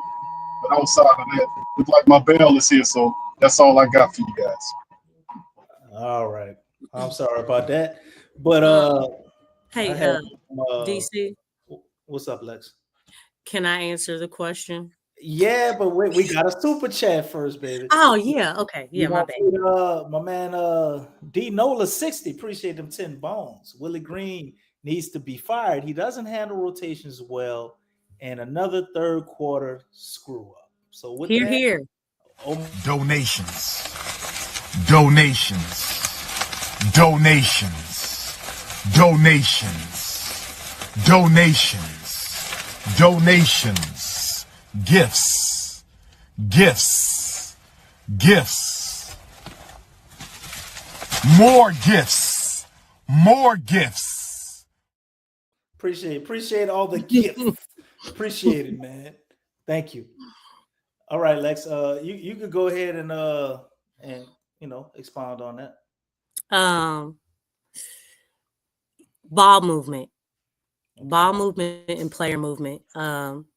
Guys can't go one-on-one. If no plays are being called, guys need to set screens. I think one of the biggest things that I would love to see is, Zion in the pick and roll, maybe with Derek Queen or Misi. I think we saw it just a few times, but it wasn't because, I don't know. I got to go back and look. But if we could get more of that, getting Zion downhill a whole lot more. Even with Zion, he was doing a lot of one-on-one, but no screens were coming. Right. More ISO ball, remember that? It looked just like the preseason, huh, Lex? Relocation to the ball. If things fall apart in the pick and roll, you got somewhere to dish it out. I think we could have had like more of that going on. Boxing out. We're definitely going to have to be boxing out.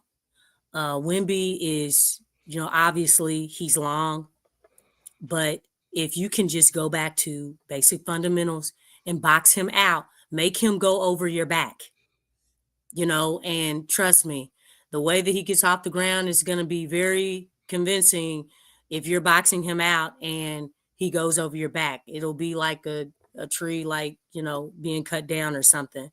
That's something that will really help. But just really being, having that quick first step to the ball. One thing that I saw with the Spurs, they were really on that ball. They just had a quicker step to the ball. So guys need to be alert. You need to get the ball with a sense of urgency. We need to value the possession. Value the possession. Don't just throw away careless turnovers.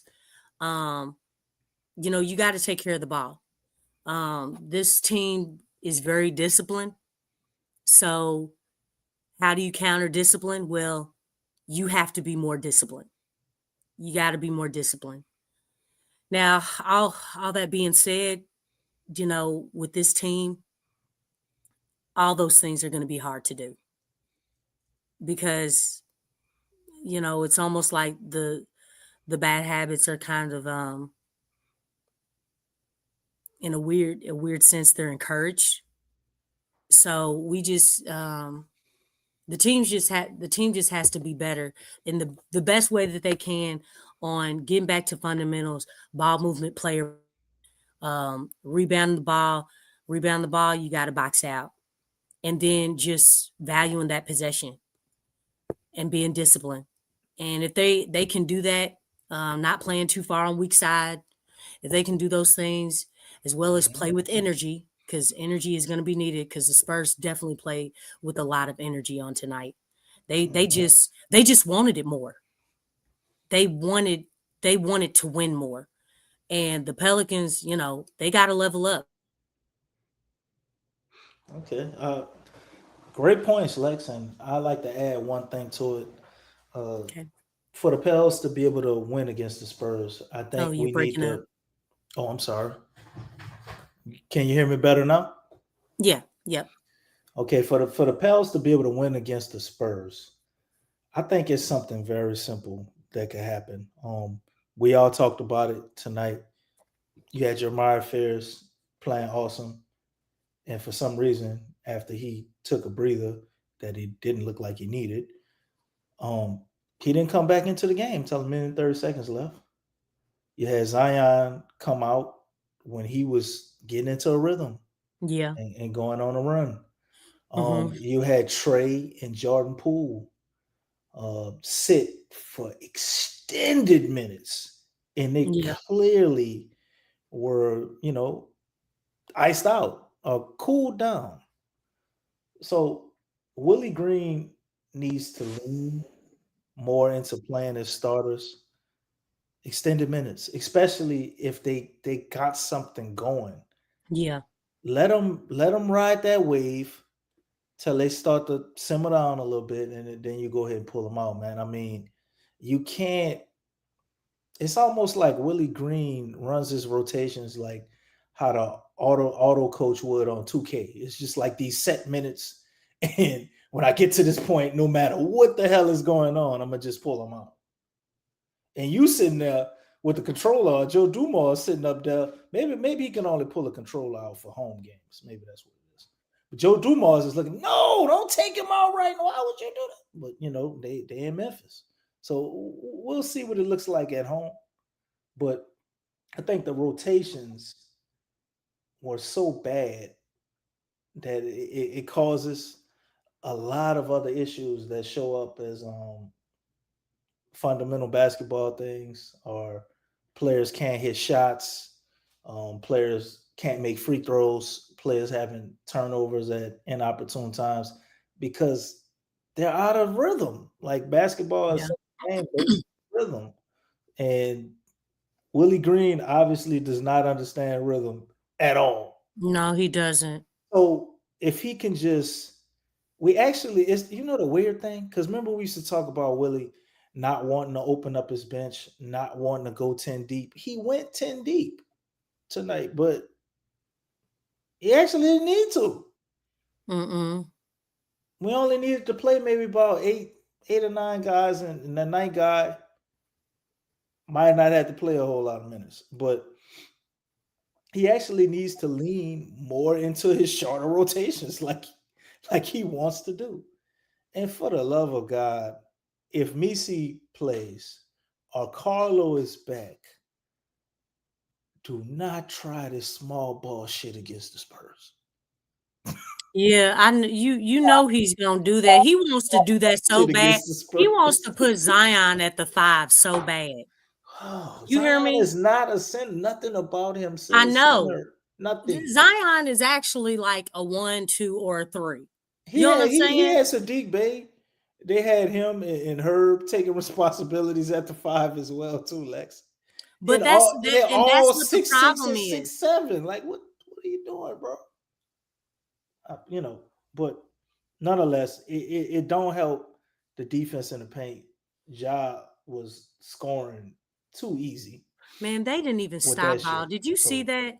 There was like Nah. 3 possessions where the Ja just ran down the court and nobody stopped ball. I'm like, really, people? This is what we doing? That's how you know things are just so in a state of confusion. Yeah. Love to see some more points, Zion. Well, actual actions though. Yeah. But people not just standing around. But the thing that's really interesting is another point of view is that it's different when you see Willie Green from across the NBA versus seeing them as the VP of your team. You can actually focus on the game and see what he's actually doing, which is really why the Pelicans are losing these games. Like it was a 6-point loss, but it feels like it was a lot more. It's crazy. But the guy that hired him wanted to fire him. Yeah, that's the crazy part. The guy that hired him realized he made a mistake, was trying to fire Willie Green, and ended up getting fired himself because the Willie Green hiring was so ridiculous. She got attached to Willie because she liked Willie Green personality. But that will not save him this year. It won't save him. Willie Green is just not good enough as a head coach for this team. Now, he's a decent assistant. A decent assistant, just somebody to be quiet. Like you got some of these guys like Brewer and all these guys back here helping you, pep talking you, and this type of stuff as an assistant coach. But in terms of like actual head coach.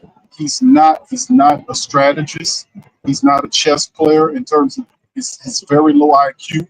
He has not established anything that the team can really play behind consistently. He doesn't know who to play behind. Like, he doesn't put the ball in the hands of his. So it simply is what it is. What I'm saying, man. Is that Willie Green is these games, the next 10 to 12 games, you'll be watching Willie Green, because he's the only thing that didn't change about the Pelicans. So it's not going to get any easier. But like I said, some of these games, the Pelicans, they're going to win because their players will hit shots and will win games based on that. But when it comes down to the clutch games, if they're close and strategies involved, we're more than likely not going to win a game because the coach is not. That's not his strong suit. Yeah, I don't even think it's a matter of strong suit, Q. I just think he don't have a suit for coaching at all. Like, Yeah, thank you. He's just not a coach. He's just up there, Nick. He's an assistant. Yeah, he's not a coach, man. because he's totally reliant on the talent. He's totally at the mercy of what these guys do, but he's not helping. He's not giving them any guidance. He's not drawing up any plays.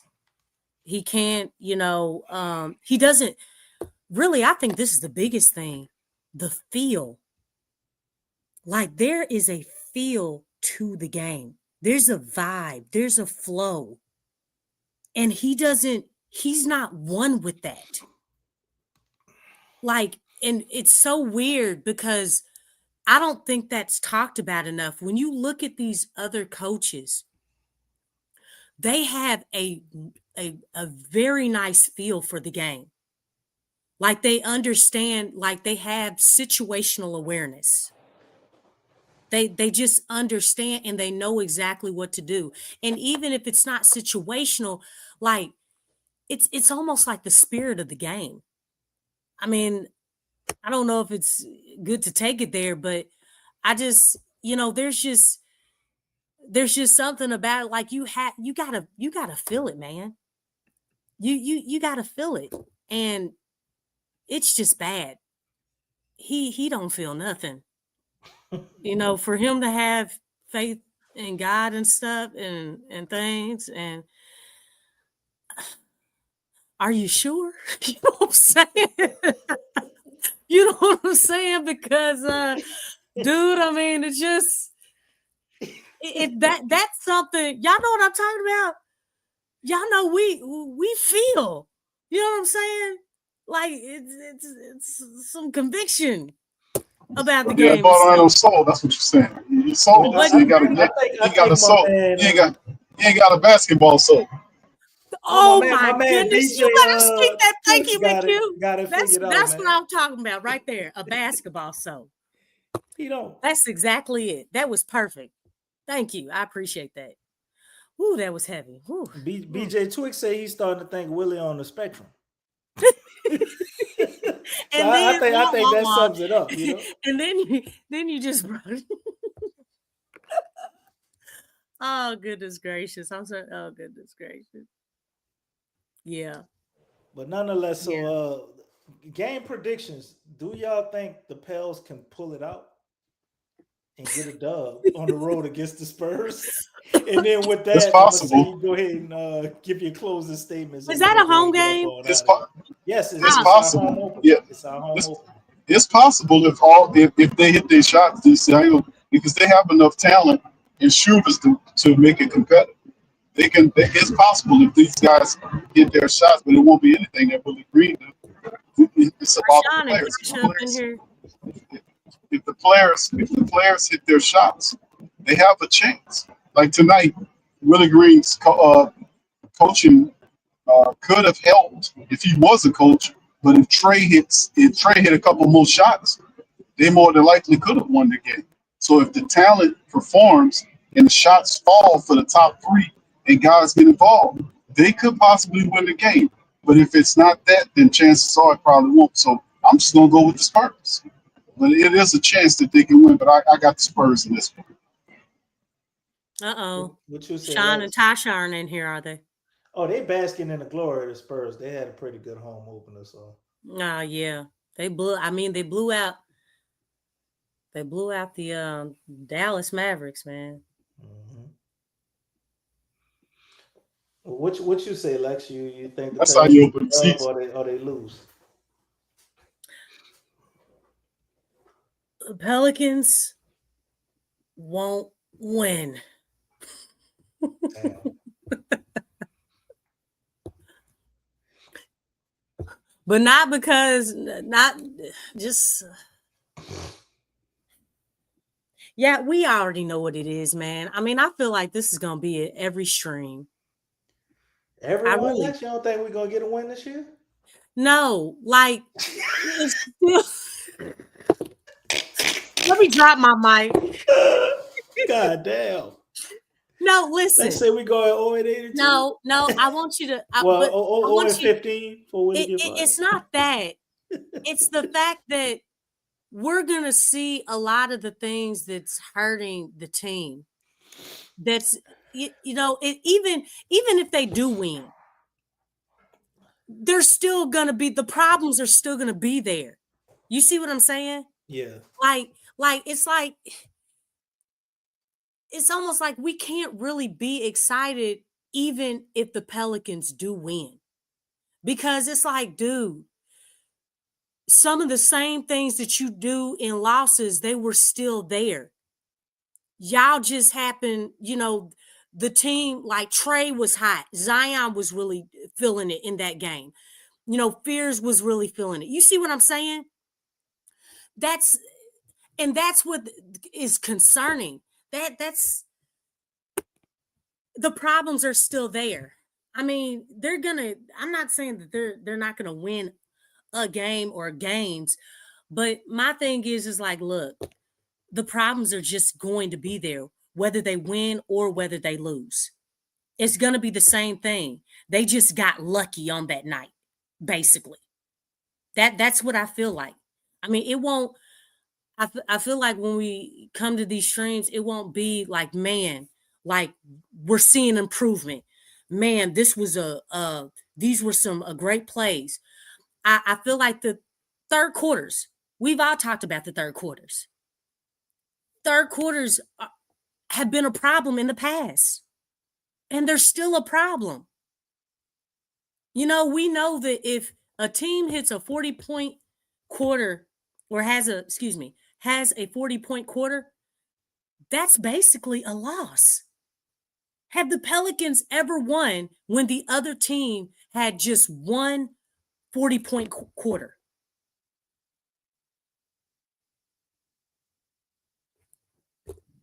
I mean, I don't think they've won a game. Like, that's almost guaranteed that, hey, well, that's a loss. I'm gonna say no, Lex. That usually comes on those third quarter collapses Willie Green loves to have, as if it's part of his game plan. Can somebody tell me what does he say to the team at halftime? Keep doing what you're doing. And what is that?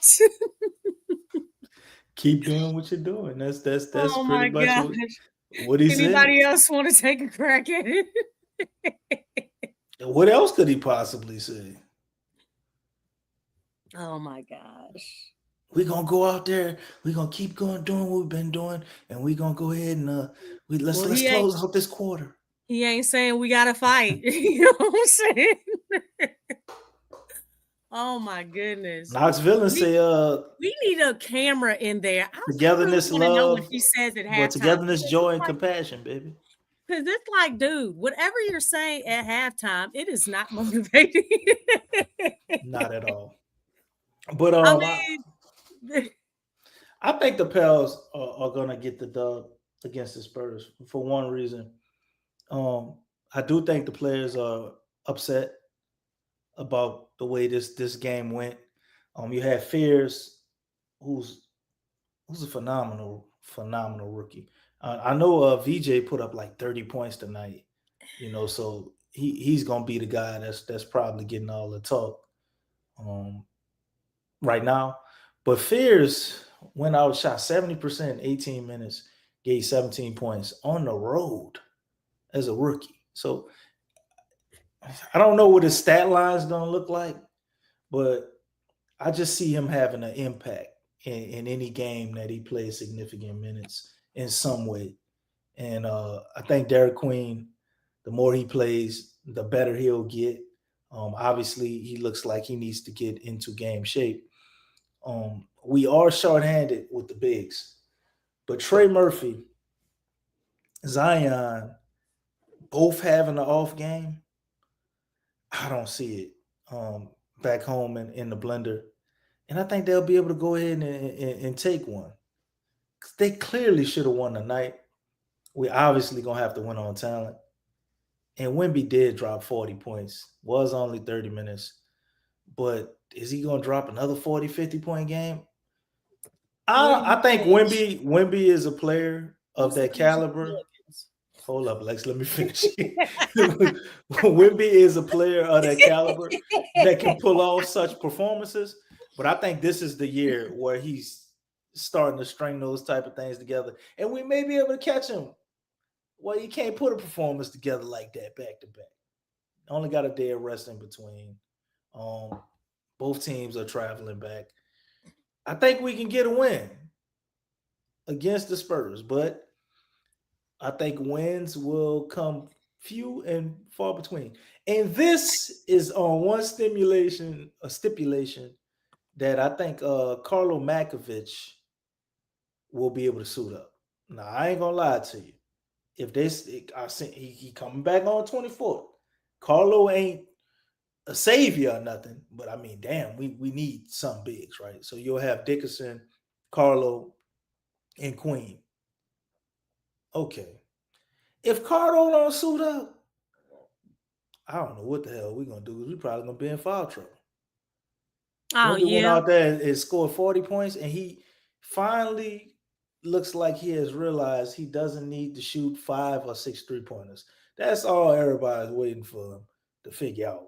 You know, he stopped doing that or just figure out, I guess the situations where he should shoot those and shouldn't, dude gonna be a problem. And we don't have an answer for him. But I'm going to still stand on this.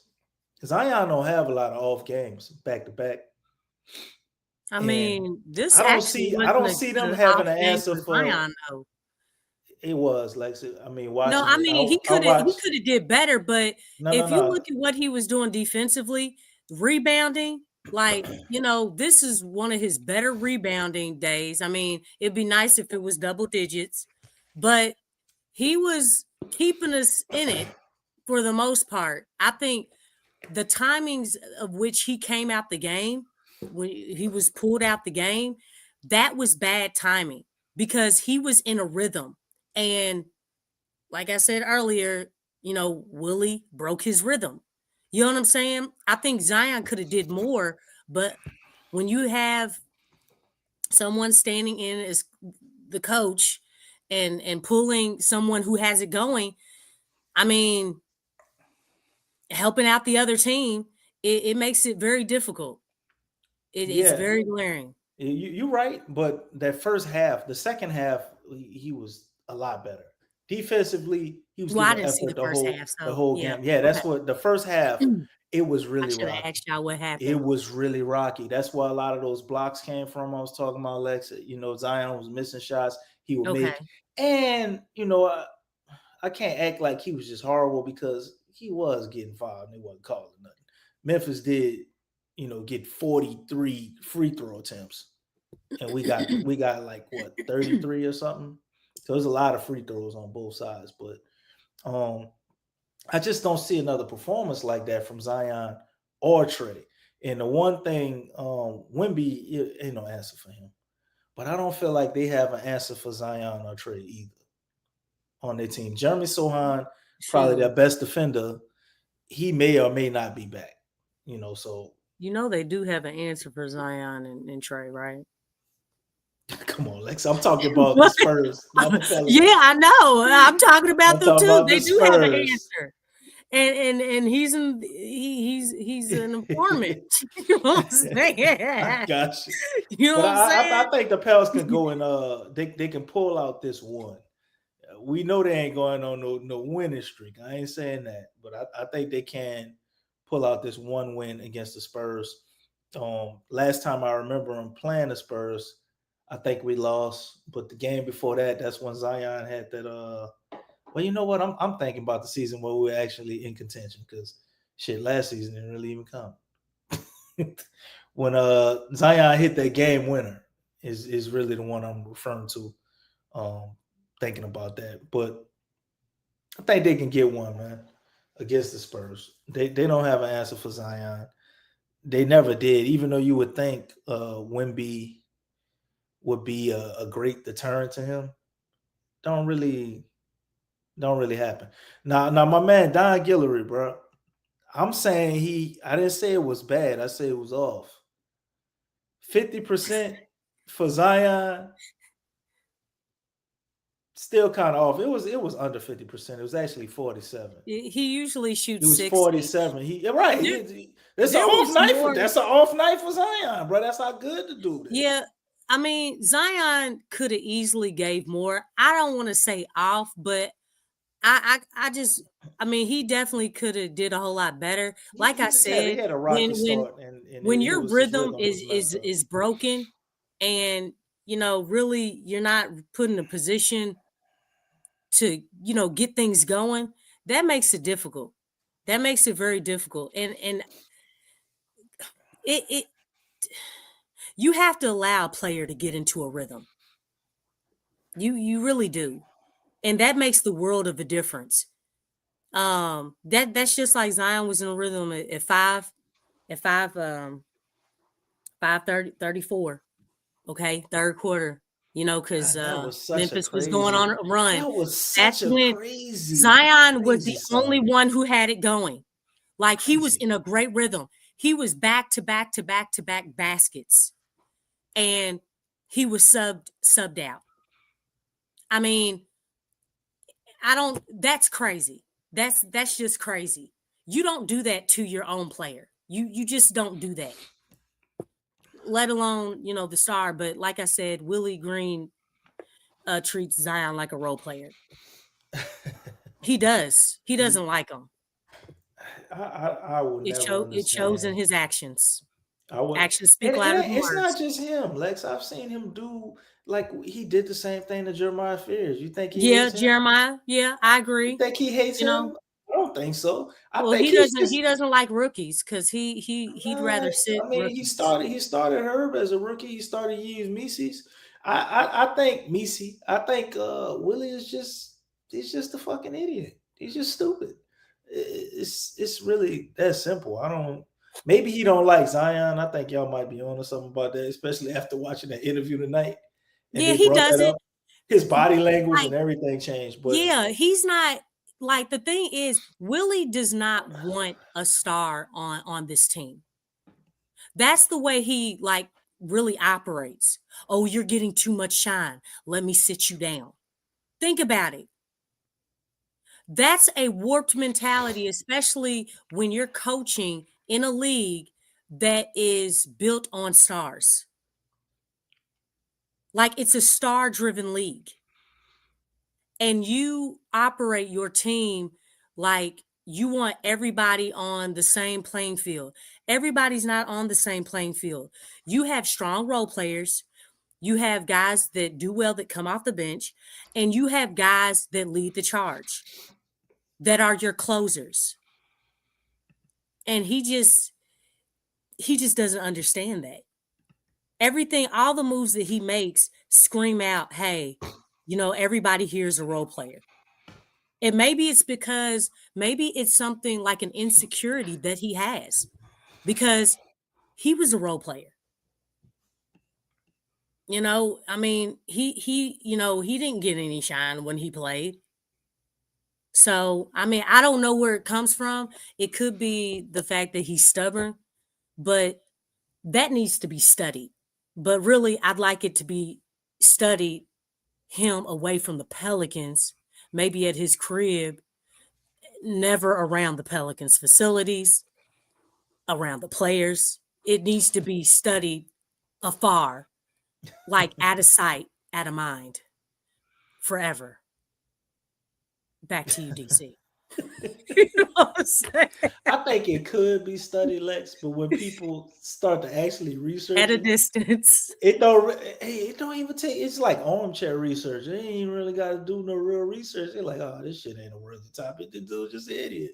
Like, why waste my time to try to prove any points? It is so glaring that he's just company guy, man. Like, I don't know why he's here. I don't know what Gail sees, but it's clear and obvious to me that Joe Dumars would never. You know, if you look at his tenure in Detroit, and he fired so many coaches. And he had some good coaches over there. But and everybody left, Lex, except for Willie. It makes no sense. Yeah, I know. And everybody needs to understand this. This is not Joe Dumars' fault. Yeah, everybody needs to know that. And we need to continue to say that. Willie Green is not Joe Dumars' coach. I think, I'm pretty sure that he wanted to get rid of him. Willie Green's only here because of Gail. Okay? Right. Gail basically told Joe that, hey, you can clear out anybody and everybody. I want to keep Willie Green because he's a nice man. I just don't understand. Okay? So please understand that Willie is not here because of Joe. Joe would like to fire him. He does want to get rid of him because that's not Joe Dumars' type of coach. Willie Green is only here because of Gail. Please understand that. So, and that needs to be said because that's what the problem is. If you want to blame somebody, don't blame Joe, because this is his first few months in his tenure and everything. And let me tell you something. Griff butchered a lot of things with this organization. This organization was butchered before Joe Dumars got here. That needs to be made clear. I just want to give the man a fair chance. That's why I'm saying this. Okay? It was butchered. He came in and he was aggressive. He was trying to make changes. That is, that makes sense. He was trying to really change the culture. He took down those stupid signs. He removed or relieved CJ of his services. Okay? Like, he got, Poole and Sadiq Bey for him. Okay, so in order to really, make this fair, this right here, it's not going to be fair until Joe gets the guy that he wants on the coaching staff. Okay, I just want to make that clear, and to be in all fairness to him, because this is all Gail right now. She is a huge problem because she is not empowering. There goes that word again. She's not empowering Joe Dumars to truly do his job like he needs to. And the head coaching position is a very important position within an organization when you're running a sports organization. So if you have beef, please say Gail's name. Say her name. No, I mean, I'm just saying, like, look, we gave Griff a chance and he butchered things up. All I'm saying is, like, give Joe a chance. Less than 6 months, I don't feel like that's like a true chance, and you can't even get all your people up in here. I'm just saying. Yeah. Well, with that, we're gonna go ahead and wrap it up, family. Pelicans play Friday at 7. So after the game, we'll be right back here. Hopefully, we can not pummel the shit out of Willie Green on these mics on Friday and actually have a few positive things to say. But it is what it is. Like it's gonna be Christmas. It's gonna be Christmas in November, though, Lex. Last season and the season before. Most definitely. I ain't mad at it. But with that, do you have any closing words? Anything else you like to say, Lexxah? You had many great takes tonight about beating Willie Green into the concrete. Do you have anything else to follow that up with? Take the Pelicans on the money line. If you don't want your money. Hey, the matchup indicator is up there for gambling purpose only. You heard it here first by Lex. She's been telling you. In that matchup indicator, you know, it be right a lot of times. I think you might be wrong this time. Right oh my god! Hey, real quick, are we opening up the lines to the fam? It's Friday, so possibly, but got to run that by Big Q and make sure, if possible, probably for a period of time, we should be able to do that. You know what? Yeah, because I was thinking about that. What time the game start? 7. So we're gonna be right back here at this time, and we can't go for 2 hours before we let the fam get up in there. So oh yeah, you know that's right. I got my season's about to start, so it's about to get crazy. I got games Saturday morning. Ooh, yeah. So exhibition games. Yeah, we ain't gonna make that one a late one. So I don't know. We got let's see. I know we got a game. Let me see when's the next game. So I know we have one Friday night. Let's see when the next possible game is. I don't think the Pels have a game on Sunday. See the full schedule here. So Memphis, we start the season off with an L. So we be back at it on Monday. So we got a game on Friday night, and then we got one on Monday, Wednesday, Friday. Damn, we just Monday, Wednesday, Friday. Okay. So yeah, Lexxah, Friday would, I guess, be our only opportunity for a call-in because no, we ain't doing no call-in show on Monday night.